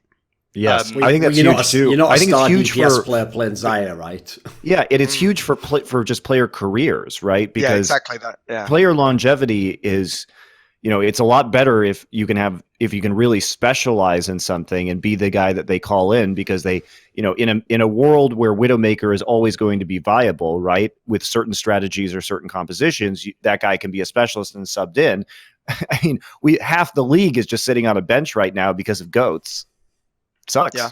Sucks. Yeah, I mean, I agree for sure. I think having, knowing that you are playing a set role, and that not being in a meta like goats, where you at least you have a chance of your heroes being viable, in that sort of meta, I think that would help a lot of players. But I also think, obviously, in terms of just longevity of the league, casual spectators as well, it's a lot more entertaining to watch different stuff than it is to just see goats consistently, which I understand. Even though I enjoy playing goats, like I would like to play something different as well. I would like there to be a point where even if there is a definitive meta, there would be other stuff that you can play as well, because just having one hero, everyone plays one hero and that's it pretty much. Like that's like, it's the worst kind of situation. We've been in that for like 8 months now or something. So it's like, it's so repetitive at this point. Yeah, it would also, by the way, make it in theory quite a lot easier to recruit to your team as well. Yeah, because you would know that, for example, a lot of our teams, they recruited based on goats this season. Like some of them picked up goats players, and now it's like some of those teams are going to struggle when it changes. But it makes it really hard for teams to actually sign people. So again, that links in with like players having security and knowing what they actually have to play. Like if you're a Widow specialist, you know what you're doing. Like, well, you shouldn't have to have your DPS players play Zarya and Brigitte like basically off role, right? Because that's not playing to their strengths. Right? The whole thing just seems, and also it would just be better practice on the ladder. So if you're a professional tank player and your role queuing as a tank, then you can always choose between that set pool of heroes instead of having to just randomly play Widowmaker sometimes, even if you don't want to. And that's just not great practice for your position. So I think it would just help. It would help the casual experience. It would help the professional experience. And I know that there would be some reluctance because people would say, well, one of the great things about Overwatch is being able to switch to any composition. And I think you're absolutely right, Fusions. It would take massive balance changes. But that's what happened in League. Like when people figured out you could just feed an AD carry, it changed the way itemization worked because all of a sudden these guys were getting like crazy amounts of money. And that changed the way the game works. It changed runes and masteries so that you could jungle with more champions. They started building jungle items, support items specifically to help this structure, to create this structure.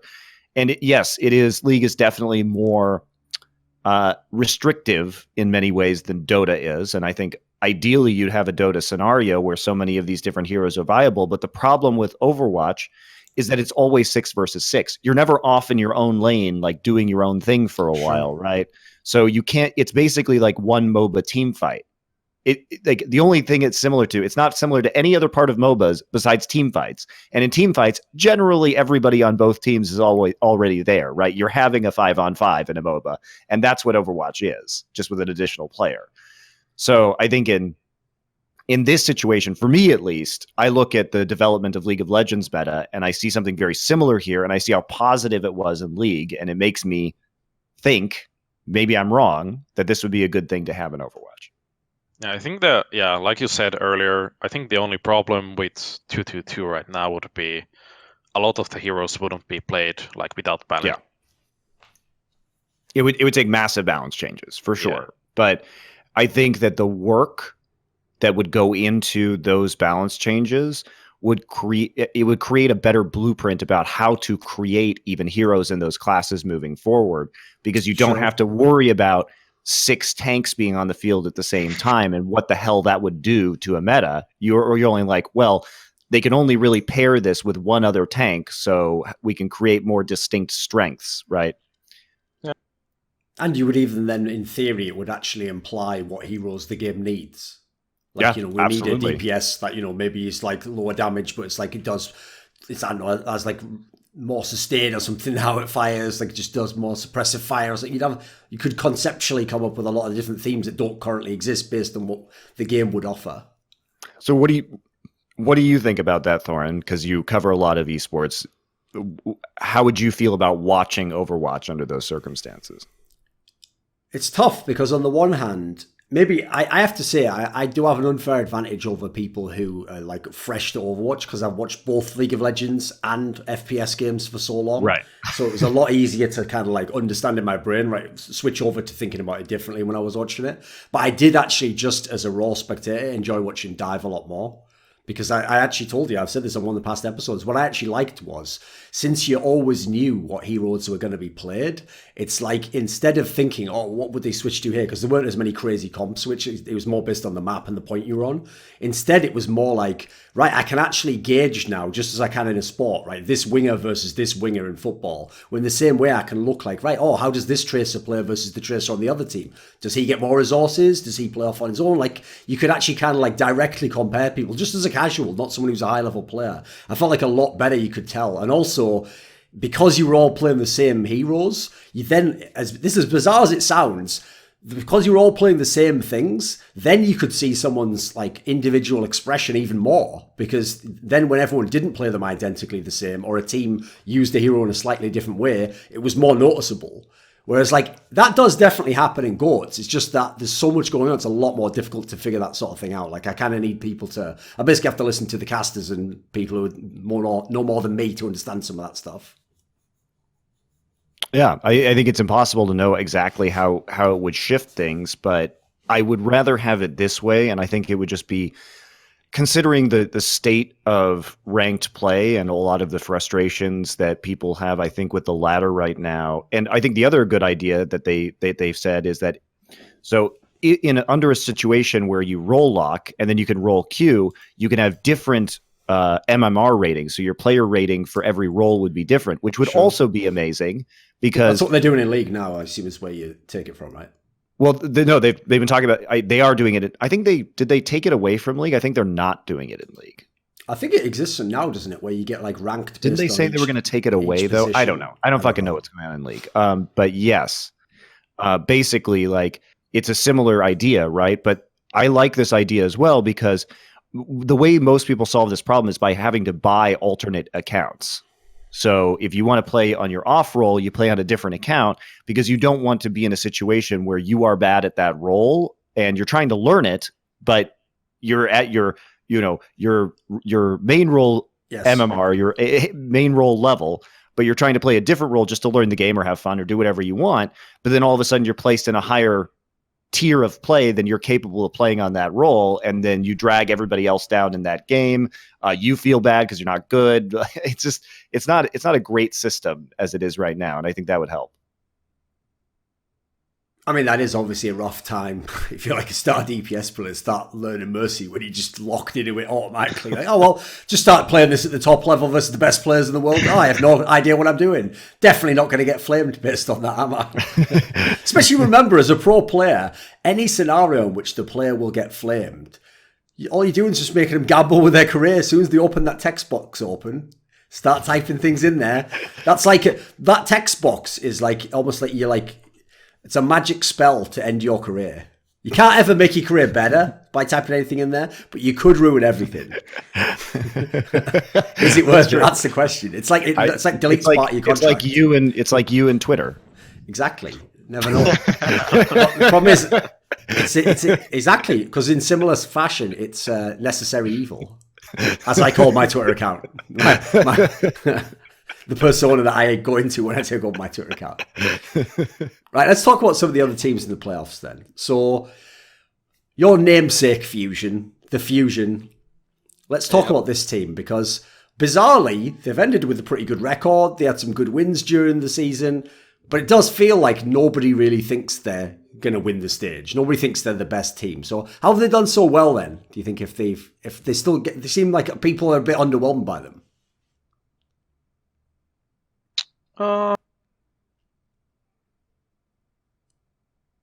Anyone? Yeah, I mean, Bueller? I don't know. Like, Fusion have been a team that have been like really up and down. I don't know. Like, they put a lot of emphasis into playing their Winston goats to try and play to the strengths of Shadow and to try and play around what they know and they understand. So they practice a lot on that more than other teams, and then obviously, I mean, they're still playing it now. So obviously that's going to make their Rangoats weaker because other teams are playing it more than them and practicing more than them. So I don't know, like the maps that they have specific strategies, like with their Winston Goats, with other stuff, like it seems like they're really strong on. And then in the head-to-head matchups where they're not really based on strategy and it's just like the straight up brawls that you get in Goats sometimes, they've seemed a bit weaker. I think they might have started to find their stride a bit more now, but I guess we'll see in playoffs. I think they look stronger than they did like in like the middle of the stage, but I still don't know if they're like a top 3 team for sure. Like I definitely think they're a playoffs team though. I mean, an obvious issue was like they had like by the end it turned out not that hard a schedule overall, and then even then some of those teams, you know, they didn't exactly. They did lose to Florida. And I know a lot of the Fusion fans will say, "Oh, well, that's when they had Elk in the lineup instead of Boombox." Well, they haven't actually looked very good with Boombox in the lineup either. You know, they barely squeak out a win against the Valiant, as the Valiant are getting worse and worse and worse as the season goes on, right? They lose to Dallas with Elk as well. They beat Paris, but, you know, their last matches were Washington, Valiant, and Paris. Okay? It's not like they had a lot of matches after they got Boombox back to show that they were really improving, and they played against some of the worst teams in the league at that point in time. And I still think they haven't, frankly, I don't think Philadelphia Fusion gives a fuck about GOATs. I think they're just waiting for the Carpe clicks heads meta again to roll around. And then they'll be fine. Is it?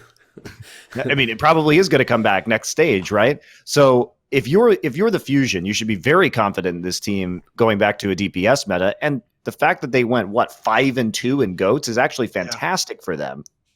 Yeah, they're not even a good GOATs team and they went 5-2. That's great. I agree, though. That is whack that the Fusion fans are just choosing that of all things to like. You know, when people just try to find any like reason to do it.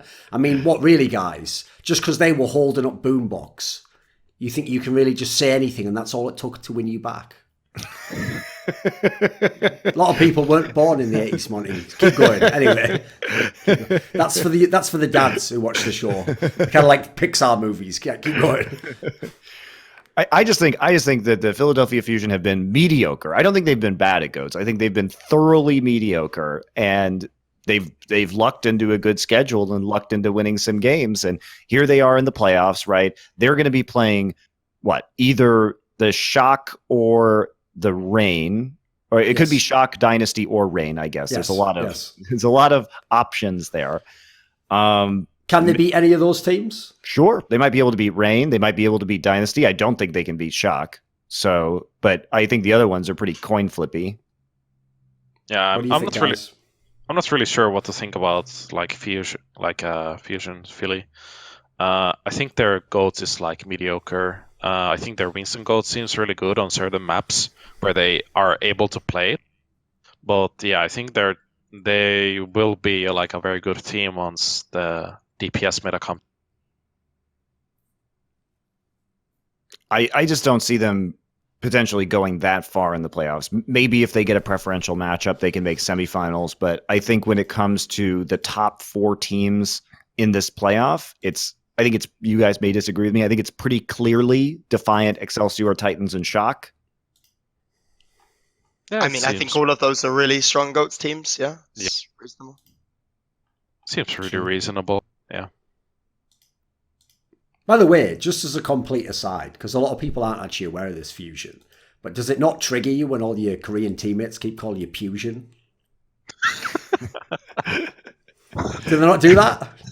Normally really, Koreans don't say F. They normally can't say the F. But I mean, we don't play, like me and Axiom obviously don't play at the same time, but he speaks really, really good English. Like he's super fluent. And Aim God speaks like not as good as Axiom's, but his English is really fluent as well. So it's all the same thing. They both thing. Speak good English. It's also the same thing when we have like a call out called light, and then sometimes people say right. And right. He's on the right. Yeah. Fucking hell, that couldn't get at all confusing, guys. Man alive. That happened a lot last season.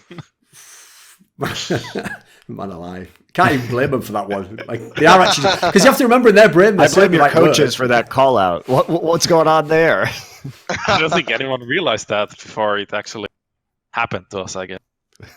Well, especially because what would make it confusing is you'd say, you're not saying it right. And you go, yeah, no, I'm saying right. And you go, no, you're not supposed to say right. Yeah, I'm trying to say it right. Fucking hell, right. How do we do this? We need some sort of Vulcan mind meld or something to communicate with these guys. Where's the universal translator? Where's that technology at? No one knows. Sadly, not here yet. Not here yet. So if we get this, if we get these playoffs and we end up with a Vancouver versus Excelsior finals, who do you guys think is going to come out on top? I already said Nixo, but yep. Yeah, I think just Nixo. I think New York too.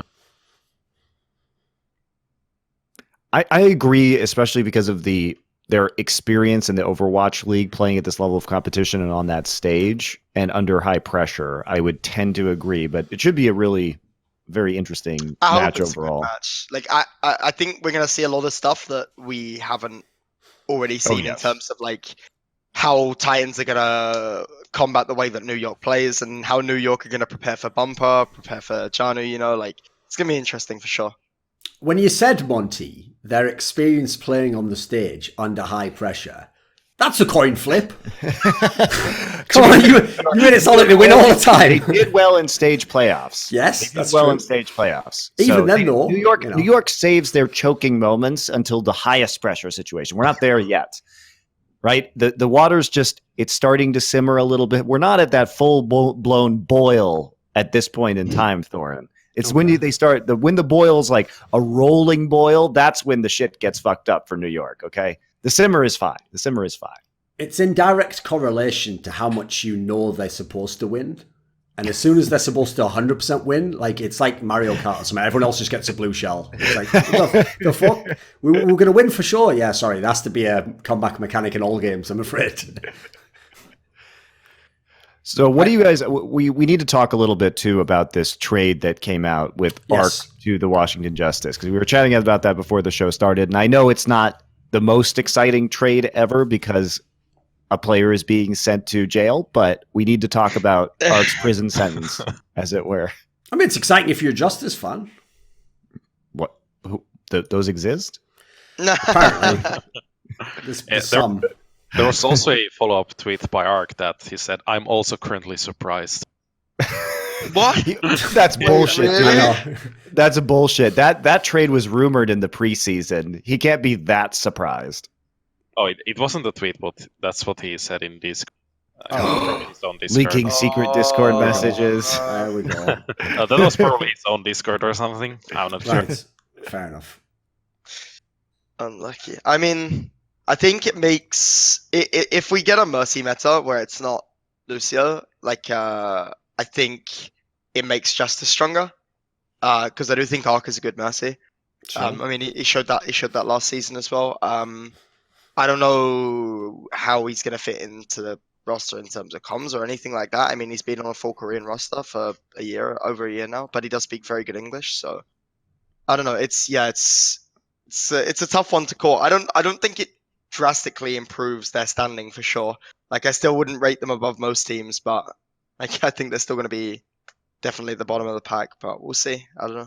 I think what I'm most interested to see that now that they have ARC, they have Janus and Wizard Young, if they're going to try and copy the playstyle of when it goes to 2-2-2. I think that's going to be interesting if they'll try to do that, where they'll have their monkey just like taking long routes and their like other 5-ers just playing, and the monkey's just trying to pressure other stuff, like to make space. I mean, that's the only way Giannis plays the game, so yeah, that's true. Wait a minute, so they're going to be like the poor man's NYXL. NYXL. That's actually the plan to try. Like, I mean, there's a few sort of key pieces that you probably need before doing that, you know? Like Jonak. Keep going. Kind of need Jonak to play NYXL style a lot of the time. I think it's okay. My question that we had, I mean, we were talking about this beforehand, and you mentioned BigGoose before the show started that this might mean that they may go all Korean. Like, what is it just Corey and 5 Koreans on this roster at this point in time? Do they pick up some more Korean DPS players? I mean, I wouldn't be surprised if they did do that, but I don't know if it's gonna help or not. Yeah, it's interesting. I know that I've heard a lot about Corey being like a really integral part of that team, like holding them together, like mentally and like comms wise as well. And you can see it as well, like when they won the other day, you can see how like Corey went straight to his teammates to like congratulate them, like say well done to Addo and stuff. Like it just feels like Corey is like the heart of that team. So I'd be interesting to see how they would do without Corey with someone else. So I don't know if they would be even worse. I think it's fair to say that this hasn't been Corey's meta either. So we should presume that he is going to be a much better player when he can play hit scan heroes than when he's playing Zarya. Yeah, I think Corey's like best hero is his Widowmaker. So even if, let's say, they got the 6-man Korean roster, if Widowmaker was meta, I think Corey would. I think the saddest thing as well about the Justice is, again, it's another team where when you now knowing what you know about how all the teams played out, you look back now, they didn't even actually have a very tough schedule. So the fact that they lost so many games, that's pretty rough. I actually think the Justice had one of the hardest schedules by strength of schedule in the league. No, at the end though. Oh, now at the you end, know what you know. And like for example, like London isn't that sick now, so no, that's not as scary anymore. You know, like Paris by the end was pretty bad. So I mean, only in hindsight. So I mean, if you're judging their results now, like actually, you would have hoped they'd get more wins in light of who they ended up playing. Yeah, I mean, like that last win, for example. The good news is, like, though, yeah, let's all celebrate that we just barely beat the Florida Mayhem at the end of the split. It's like, fucking hell. Like, that match was horrific. That's like a participation award. I saw... Someone had to win that match, put it away, Monty. Someone had to win it. I felt like Mayhem was throwing. They destroyed... They threw big time. They destroyed Justice on the first map of Ilios with Goats versus Goats. And then they roll out with Ball Goats. I was like, what's going on? we knew they were going to run it because they scrimmed it against us, and I just don't know what the thinking behind the... It's like, I guess the thinking is, one, you can split the team really well at that point, and two, you can boot people around the lighthouse, right? You can go for boops there. But, like, it's just not... It's like so abstract, you know? It's like, it's realistically, when teams figure out that you're playing it, it's going to work. So my problem with that strategy was I can theoretically see it working if you engage before they get into the lighthouse itself, into the lighthouse bunker, right? Because Winston's not going to do shit, or Hammond's not going to do shit in there, like once you get in there. So you have to split them before they get into the lighthouse. But what ended up happening was Mayhem just watched them walk into the lighthouse and then decided to fight them. And then after they lost, when they could just switch on to Reinhardt, they kept running it. Like, you can't just keep running that. They did that. Like, it only works if the other team is not on the point.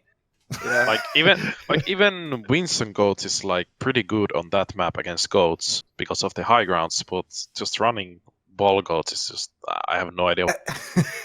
Yeah, the boops are less consistent. Like, the only thing I can see, like, mines could be really good on that point, on the actual point. But I think when they get mines, you just push out and go onto the rest of their team instead. So you don't even have to, like... Yeah, I don't know. You also have to get the mines in the first place. And the way to get the mines is to fight them not on the point. Before they go to point. Yeah, exactly. So just like, yeah, you're right. Like, I could see it working if you have control of the point and if you're going to fight them before they get on the point. But after that, I was just like, why are they not switching right now? They should just switch immediately. This is stupid. They did throw. I mean, to be fair, that was one of many throws that they had in that game. It was just one of the more obvious ones. They threw many times with huge ult advantages. They would come in with a massive ult edge, and then they would just lose. Like, what the fuck? It's just like Volskaya when they had 6 ult and the other team had like 2 ults, and they even had to touch with Zen ult to touch the point.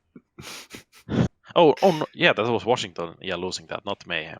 Yes, I mean, both teams were throwing. Yeah, the match was not the greatest of all time. Again, someone had to win. I can't remember whose tweet. It might have been Wolf's tweet. It said it's in contention for the best worst match in the Overwatch League. I mean, it was close. It was filled with drama for Otto winning his first game, but that was about the nicest things we can say about it because it didn't seem to be like anybody really wanted to win or was trying to win there. So Otto was the only winner. I was the sole winner of that entire match. I agree with you. So with Florida Mayhem, what are you guys thinking about this team? Because it's a team, to Florida's credit, and now to Washington's credit, because they've added Arc, they're making changes. Florida adds McGravy, who seems like he's very raw, but he seems to have some level of talent. They're at least attempting to make some changes to this roster. Yeah, I think McGravy was decent pickup. I don't know if it's. I think it's actually a pretty good pickup for them because I guess I don't know if he'll start or when we see like more prevalent diva meta when it's not like summer everywhere like what they're running now at least like they run summer everywhere so they don't run diva as much. I just don't know what's like going on with the rest of the team. Like, I mean, I think they're a very weak GOATS team, which is why they're playing Sombra, right? They're playing to their strengths. I don't know. I haven't really seen much of BQB, so I'm interesting to see him in other metas because like he seemed like he was performing. Swan, once he gets back on Winston, will be a lot stronger. I think I've been really unimpressed with his Rhine, but I know he's like a good Winston player. But like the rest of the team, I don't know. Like I've been really unimpressed with Hagapun overall. Like I know there was a meme about his stats earlier that were like Cruz had more damage than him or something because he was the lowest Zen and Cruz was the highest on Lucio damage. But like even in our match, like you notice like most teams will like put discords on the Rhine and pressure the Rhine, like me and Goose was talking about earlier, because it stops your Rhine being able to free farm everything. But instead, Hago would put Discord on Aim God, and he was trying to kill Aim God in 1v1s. And it's like, well, okay, I'll just run through your whole team and swing and shatter 4 people. What the fuck? Personal rivalry spall over, Monty. Who does that? Yeah, I don't know. So I don't know what to think of them. Maybe they'll be a bit better in the next meta, but I don't think they're going to be a team to like look out for still. Yeah. I kind of share the same feelings. I don't think they're going to have any massive improvements. They'll probably be better than this stage, but I'm not sure how much. I think McGravy was good pickup. It came off like very strange at first, but once seeing him play, it seemed like a very good, like positive thing. But yeah, it's just I don't think they're going to be much better after stage. Okay. Right, why don't we talk about the Toronto Defiant then? Because here's a team that is on the rise, Monty. Here's a team that actually looks fucking good. Like, every single week you watch them play, pretty much they look more and more solid. So they do. They're pretty boring to me, honestly. Like, they're like the most vanilla GOATS team. They have relied a lot on damage from Envy and Ivy to power them forward. I don't think Yakpung is a very good Reinhardt player, but they're mechanically really good.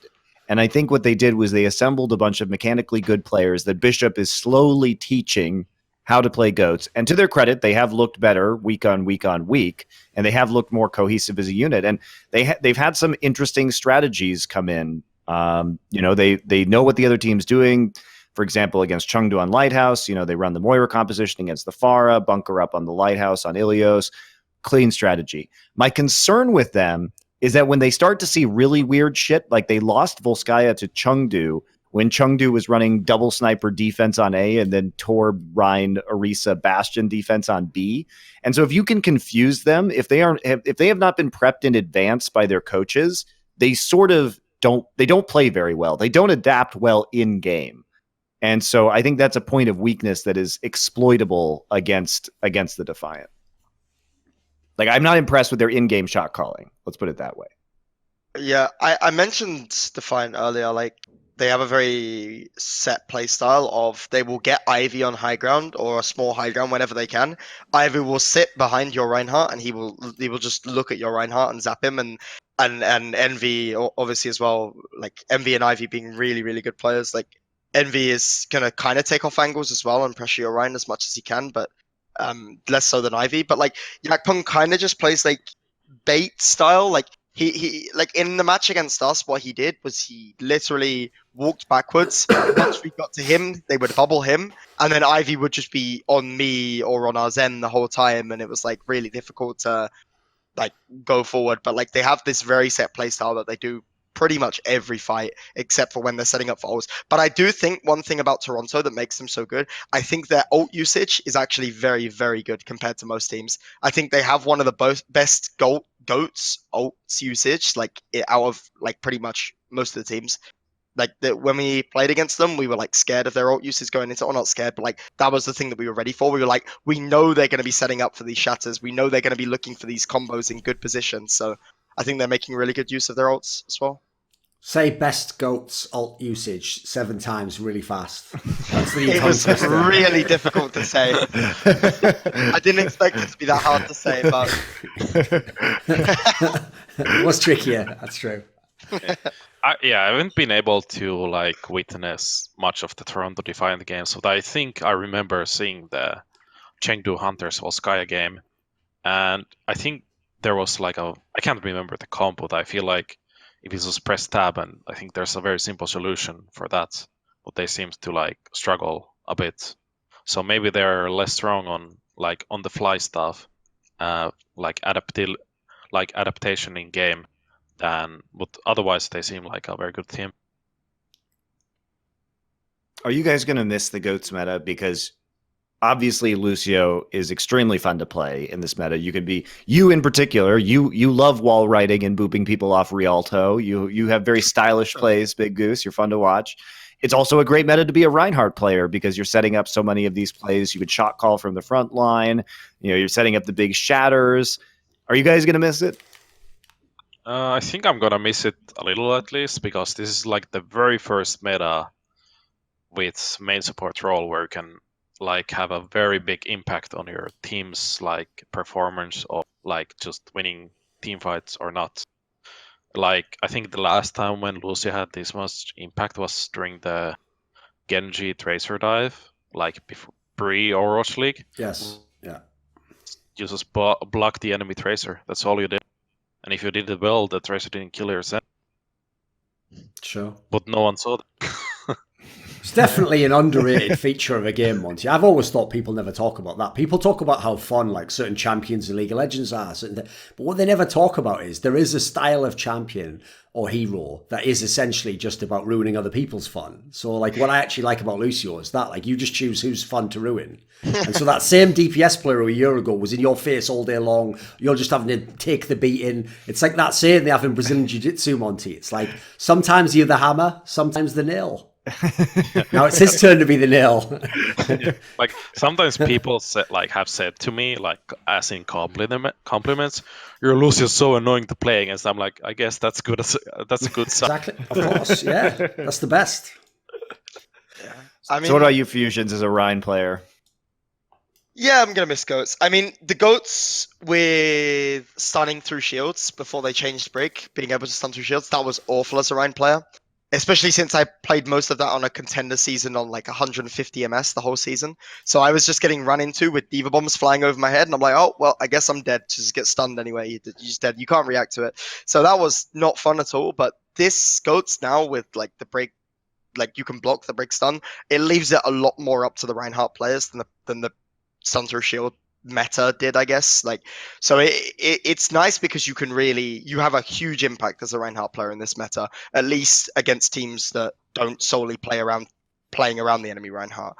But I'm more than ready for a new meta. Like, I really want to play something else. It's been so long since we played anything else. Like, I feel like I just want to play like Winston again or Hammond or something, like, I mean, I'd still like to play Rhyme, but I don't see Rhyme being viable in any other compositions. So Eamon plays Hammond in this meta. Play it right now. What are you waiting that's for? True. Yeah, but he's 3 and 4. He's 3 and 4. He only lost one more match than you guys did. He's the Omega Giga Chad. He's the only person allowed to do that. Of course. I mean, Mayhem played a bit of ball too. Let's be real though, Monty. Like, if you think about it logically, if it actually was meta to play Hammond, he wouldn't play it. Then he'd figure out something else completely fucked up, wouldn't he? Next meta, he's going to be the only person playing Ryan. See? Yeah, exactly. That's what'll happen, is they'll completely move away from Goats Monty. It'll be Dive and he'll just be playing Reinhardt. Eamon is the esports hipster, the Overwatch hipster. He's just a contrarian. Whatever isn't cool. He's the Chengdu contrarian. That's pretty funny. I love watching Eamon play. I love watching the Hunters play. I think that they made the most out of a situation that was not favorable to them. Jinmu is a freak mechanically. That guy, I think, is one of the top mechanical players in the entire league. As it stands right now. So I'm really excited to see what they can do if the meta shifts in their direction. They could be very dangerous. Yeah, I think Jinmu looks really good on DPS. But I think there are a lot of people saying that he's the best DPS in the league right now. That's a bit of like too early to say when he's. I think it's too early to say. Two people who are playing. Yeah. Do you guys ever scrim against Chengdu? Yeah, we did like around week 1, week 2, like quite a lot actually, but not since then really. I mean, they played a lot of standard. They didn't play like any like normal goats against us. Like when they did play like ball goats and stuff like that, it would always be very like one-sided. But they would run. They always run this like ball triple DPS comps on the maps that they're not. The maps that it's good for, and they would always be like really hard to play against. So I don't know. Yeah, I don't know if you can call Jimmu. It's the thing is it's hard because I think he's been very impressive, especially on like his Hanzo Farah. Like, but I think it's easier to look impressive when you're playing against goats because you're a lot more free than you are when you play against other DPS comps. So we'll see what he does when we swap. Like metas, I'm not sure if he's going to be good or not. I think he's probably going to be good still, but I'm not sure if he'll be one of the best. Yeah, we were. Okay. I don't think we ever scrimmed against Chengdu during the stage. I'm not sure. It would have been good practice in King of the Hills, but aside from that, probably not. I mean, the conundrum is like it is actually trash to practice against them because of their playstyle, but their playstyle is the thing that's giving them wins. Practicing against them helped us against Houston because Houston ran similar comps on Koth, but yeah, I don't think there was any other team that ran like I think Charge those runs comps. pretty similar. Charge does on Koth, yeah. And Numbani, they actually run very similar. Charge ran a very similar strat on Numbani as Chengdu did on Numbani as well, with the Ball, Diva, Farah, Sombra. They ran the exact same composition. I was low-key hoping he was trying to like set up some spicy banter that night because the Reinhardt also doesn't exist for Outlaws either, something like that, something along those lines. It could have been a nice 1-2 there. You could have set that up. Actually, Muba's been playing pretty well to his credit. Muba has been playing well, yeah. Right, okay, we haven't talked about them yet, but let's talk about the Shock because this is the team where if I talked about some of the other ones where they're higher up than they should be or Fusions maybe higher than people thought they should be, the scenario. Almost everyone seems to rate the Shock really highly. And most people still think, like as you said, Monty, they're the one team in the playoff standings where whoever has the option to, in theory, probably doesn't want to play against them. Like it's their nightmare first round matchup. So what do you guys think? Like, is this a team that you are intimately familiar with, BigGoose? Do you know the Shock well enough? I think overall seeing them playing a bit, we haven't scrimmed them much, but like I think they're very consistent so far. They had a very, I think they were against like pretty good teams, I think, for this stage. I think they managed to like hold on well, and I think they're like overall they were like I think they're very consistent. Yeah, I mean, we haven't scrim Shock much, but I think they had like probably the hardest schedule, right? Of any team, arguably. I think Valiant may have had a harder one, but they had a quite challenging schedule. I know Paris had a pretty tough schedule. I think Shock had probably like one of the hardest, like definitely one of the hardest schedules. I don't know. I think their goats is like Goose said, really consistent. I think they're really good at goats overall. Like they have really strong players in this meta. I mean, Sinatra, Zaya, and like I think people love to like the super bad meme or whatever, like stats or whatever. But like even looking at his stats, like I think he's the top Rhine on damage now. And I think, I mean, you can say that it's because of their play style or whatever, the way they play aggressive. But when you have Sinatra on your team as well, who does a lot of damage, takes a lot of off angles, stuff like that. Still, like being a Rhine that has the top damage on the team with Sinatra, I think that's actually really impressive. I think Super's like a really, really solid Reinhardt player. Probably one of the top ones at the moment. I agree. And I also think it's hard to play as well as Super is in that situation because so much of San Francisco's strategy is trying to make you look at things that aren't Sinatra while Sinatra gets in position. Because you talk about Ivy playing high ground. Sinatra also just loves to stand up there and beam you from behind, but he's somewhat vulnerable. And I think what Super does really well is create a massive distraction from Sinatra where he plays very aggressively and sometimes he dies, but the price of him dying is that you get a bunch of kills for Sinatra, right? Or you get a bunch of charge onto Sinatra, get him a graviton very quickly. And so Super is somewhat of a distraction, right? He's there to provide pressure, and that enables Sinatraa to play as aggressively as he does. The weird thing for me was that when we saw San Francisco play against New York last week, is that San Francisco didn't play that style. They played New York style, which was very odd. And I'm not sure if it was nerves or an actual game plan that was coming in, but we saw a lot less risk-taking from Sinatraa, a lot less aggressive play, and they sort of played New York in their own style and then lost, which I didn't think was a very good decision. Yeah, I wasn't able to see this match, but maybe they were afraid. At least I haven't seen like their matches like after we had our match against them, but at least what we were able to like abuse was that Sinatraa was sometimes too far off. Maybe they like saw that like after the match that we saw sometimes like solograph their Zarya because we could just kill him and then win the fight. Part of that was that they were playing with Smurf, because in your game against them, especially when you crushed them on like Busan on that last map, a lot of your solographs were on Sinatraa because Smurf was nowhere near Sinatraa. And that's why I think it was smart of them to go with Super after that all the time, because I think Super has much better synergy with Sinatraa in this meta than Smurf did. Was Sinatraa even playing on that Busan? Was it Striker and Rascal? Oh, you're right. It was. Yeah. It was. Yeah, maybe I'm looking too much into it, but I think Shock has like some of these cool plays where Sinatraa might be like, maybe not necessarily flanking, but he takes a very wide angle and he has his own bubble up. So he's kind of like baiting you into them. And if you like go into, like if you commit to the Zarya, you're going to get hammered by Super. I think they like do this a lot, I think. What do you think then? Can the Shock win this stage playoffs? Like, are they that much of a dark horse?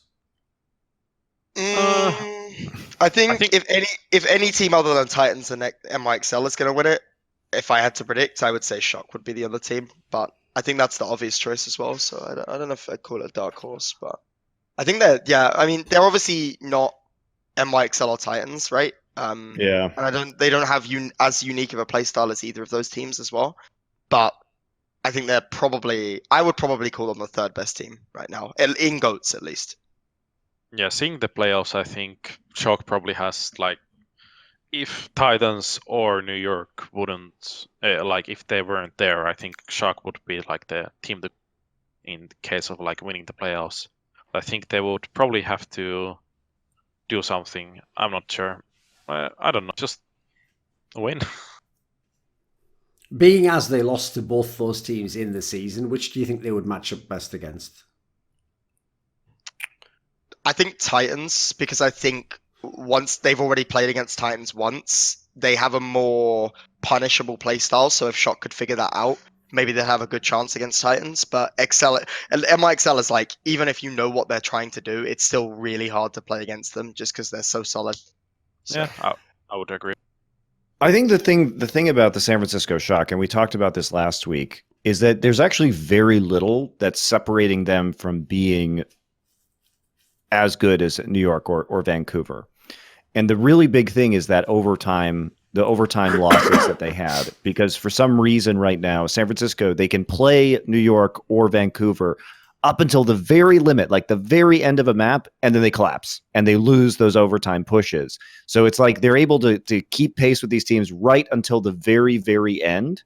And if they even can move the needle to 50% of winning in these clutch situations, all of a sudden the entire match is basically a coin toss. So because they're pushing them already to that degree. So I think it's actually possible if San Francisco calms down in some of these really high pressure moments in a game that they can beat these teams. But obviously that's a mental thing, I think, mostly. And it's probably their comms going crazy in very high pressure scenarios. But I'm making it sound easier than it is to solve this problem. But if the switch gets flipped there, then I think San Francisco absolutely can win in these playoffs. I think they have a very reasonable opportunity. But that's what's been holding them back, because they consistently lose over and over and over again, overtime pushes. They get all the way to the time bank. It's like 4-4, and that's when the shit hits the fan for San Francisco. So I think the poise that we see from Vancouver and New York is really what's separating them from the rest of the pack when it comes to elite teams. And San Francisco they've just got to get over this one hurdle, and then they will be there with them. Okay. Well, the only team we haven't talked about that's a playoff team is Seoul Dynasty. Where do we start here? Fusion, what do you think of Seoul Dynasty? I think so. I don't know about the last week because I didn't watch their match. Apparently they played quite well. But previous to that, and I know especially when we played them, they have a very readable playstyle. So I think if teams understand what to look for going against them, I think it's like not the hardest matchup.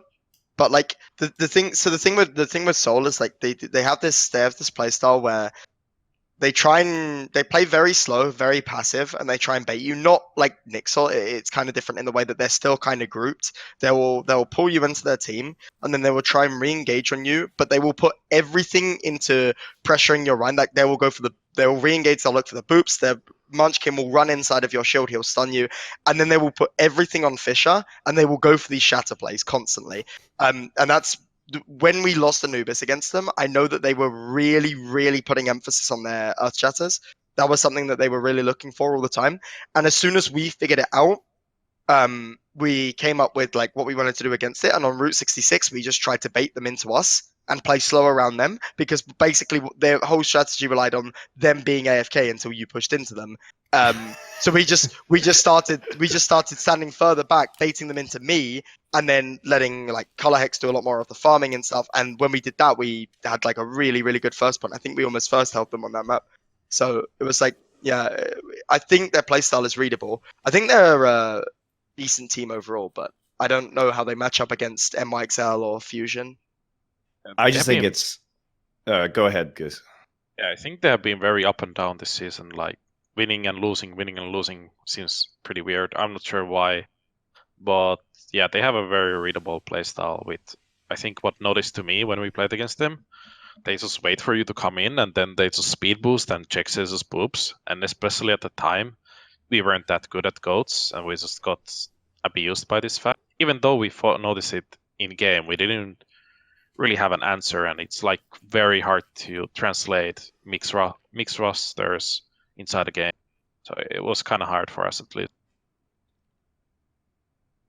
I think they looked better. I think they looked better against the London Spitfire this last week, but I keep thinking that, and then the next game they play, they look terrible again. So I really have such a difficult time reading this team because and then also they played their different roster against the Justice. So there's one fewer match that I get to see without what we assume is going to be their playoff roster in the last couple of weeks.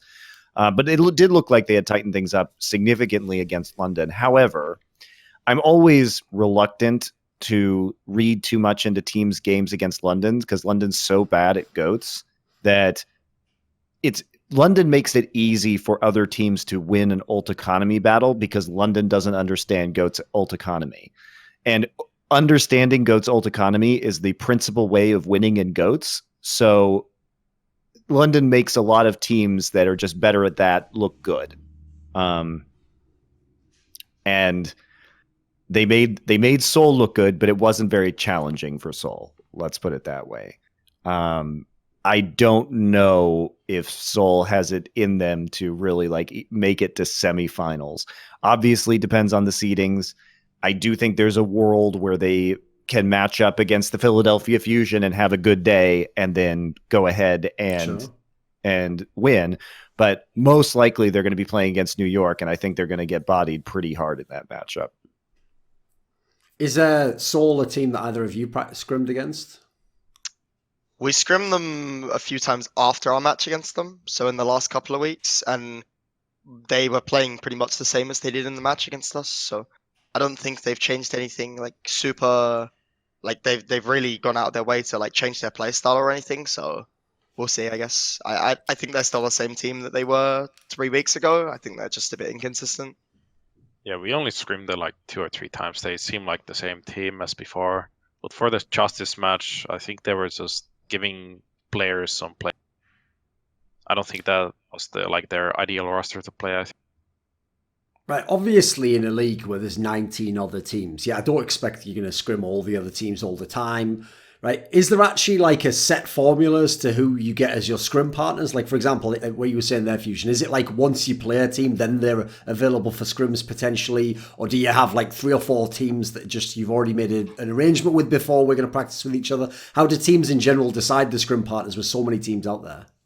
Generally, you want to try and book scrims against as many different teams as possible. Obviously, you want to scrim the better teams more if you can. But it depends. Like, if you've got a match coming up in the next 4 weeks or so against a team, you generally don't really want to practice because there's only so much you can change in your playstyle in 2 or 3 weeks. Sure. So generally, you don't want to be practicing against the teams that you're playing. I mean, we weren't scrimming any of the Stage 1 teams that we played in Stage 1 until after we played them. I don't think we played any of them in scrims leading up to that. So, yeah, I guess you try and scrim as many teams as you can, but obviously it's nice to scrim the better teams if possible. Yeah, I think with us, I think we have like 1 or 2 weeks if we're going against a team, we're not gonna try and book them. When we're like playing on the like midweek or something. But I think we tend to try and like book against the better teams first and see.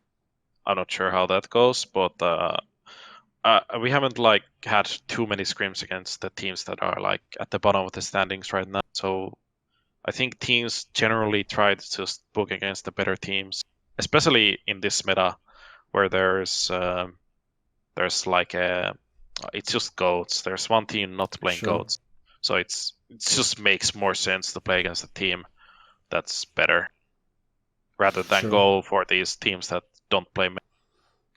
So I have a question for you, BigGoose, because you guys are coming in right now. You didn't have any matches this last week, right? So you have a big advantage because there's a massive new patch coming that is going to completely shake up the meta. There's so many changes. It's very hard to get a read on what exactly is going to be good. Have you guys already started scrimming on PTR? What has your plan been? Because you have a lot of time to figure this out. And it's a big advantage, right? You didn't have to play this last week. You don't have to play this coming week. So basically, you get 3 weeks to figure out this meta, and other teams are only going to get 1 or less than 1. Yeah, I think we're going to start scrimming really soon, like during this. I think it's a good advantage to have. Assuming that you're going to figure out the meta early enough. If you don't figure out the meta early enough, then it's like I'm not saying you have the same, like you start from the same like pace or like starting point, but if you manage to find out the meta before the teams actually start to scrim, you have it's just like very good for you. But I think the teams that have the best advantage in this situation are the teams that don't scrim on don't have a match on week 1 of stage 2. So they get to see everything like before they even play. I think Houston Outlaws are one of those teams. Yeah, I think Houston is one of those. I don't know about anyone else. But I think that's the best advantage you can have. Not saying that we don't have a good advantage always.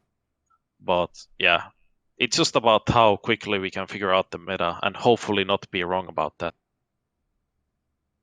Yeah, I'm trying to figure out who the other team is. So every team has a bye week this year. And I know Houston's is that week. I'm just seeing if there's anybody else that has a bye week. I know we have a match on the first day, so that's great. Stage playoffs, straight into first day match. It'll be some good practice. Is it Dallas as well? Oh, yeah, it's Dallas and Houston are both off that week. So those are going to be the 2 teams that have a bye week. Interesting. Well, that'll be a nice advantage for them. Yeah, for sure. Especially since Houston gets the advantage of not having to play this week either. So they get more practice on this patch, and potentially they get to see everything in that first week of competition as well.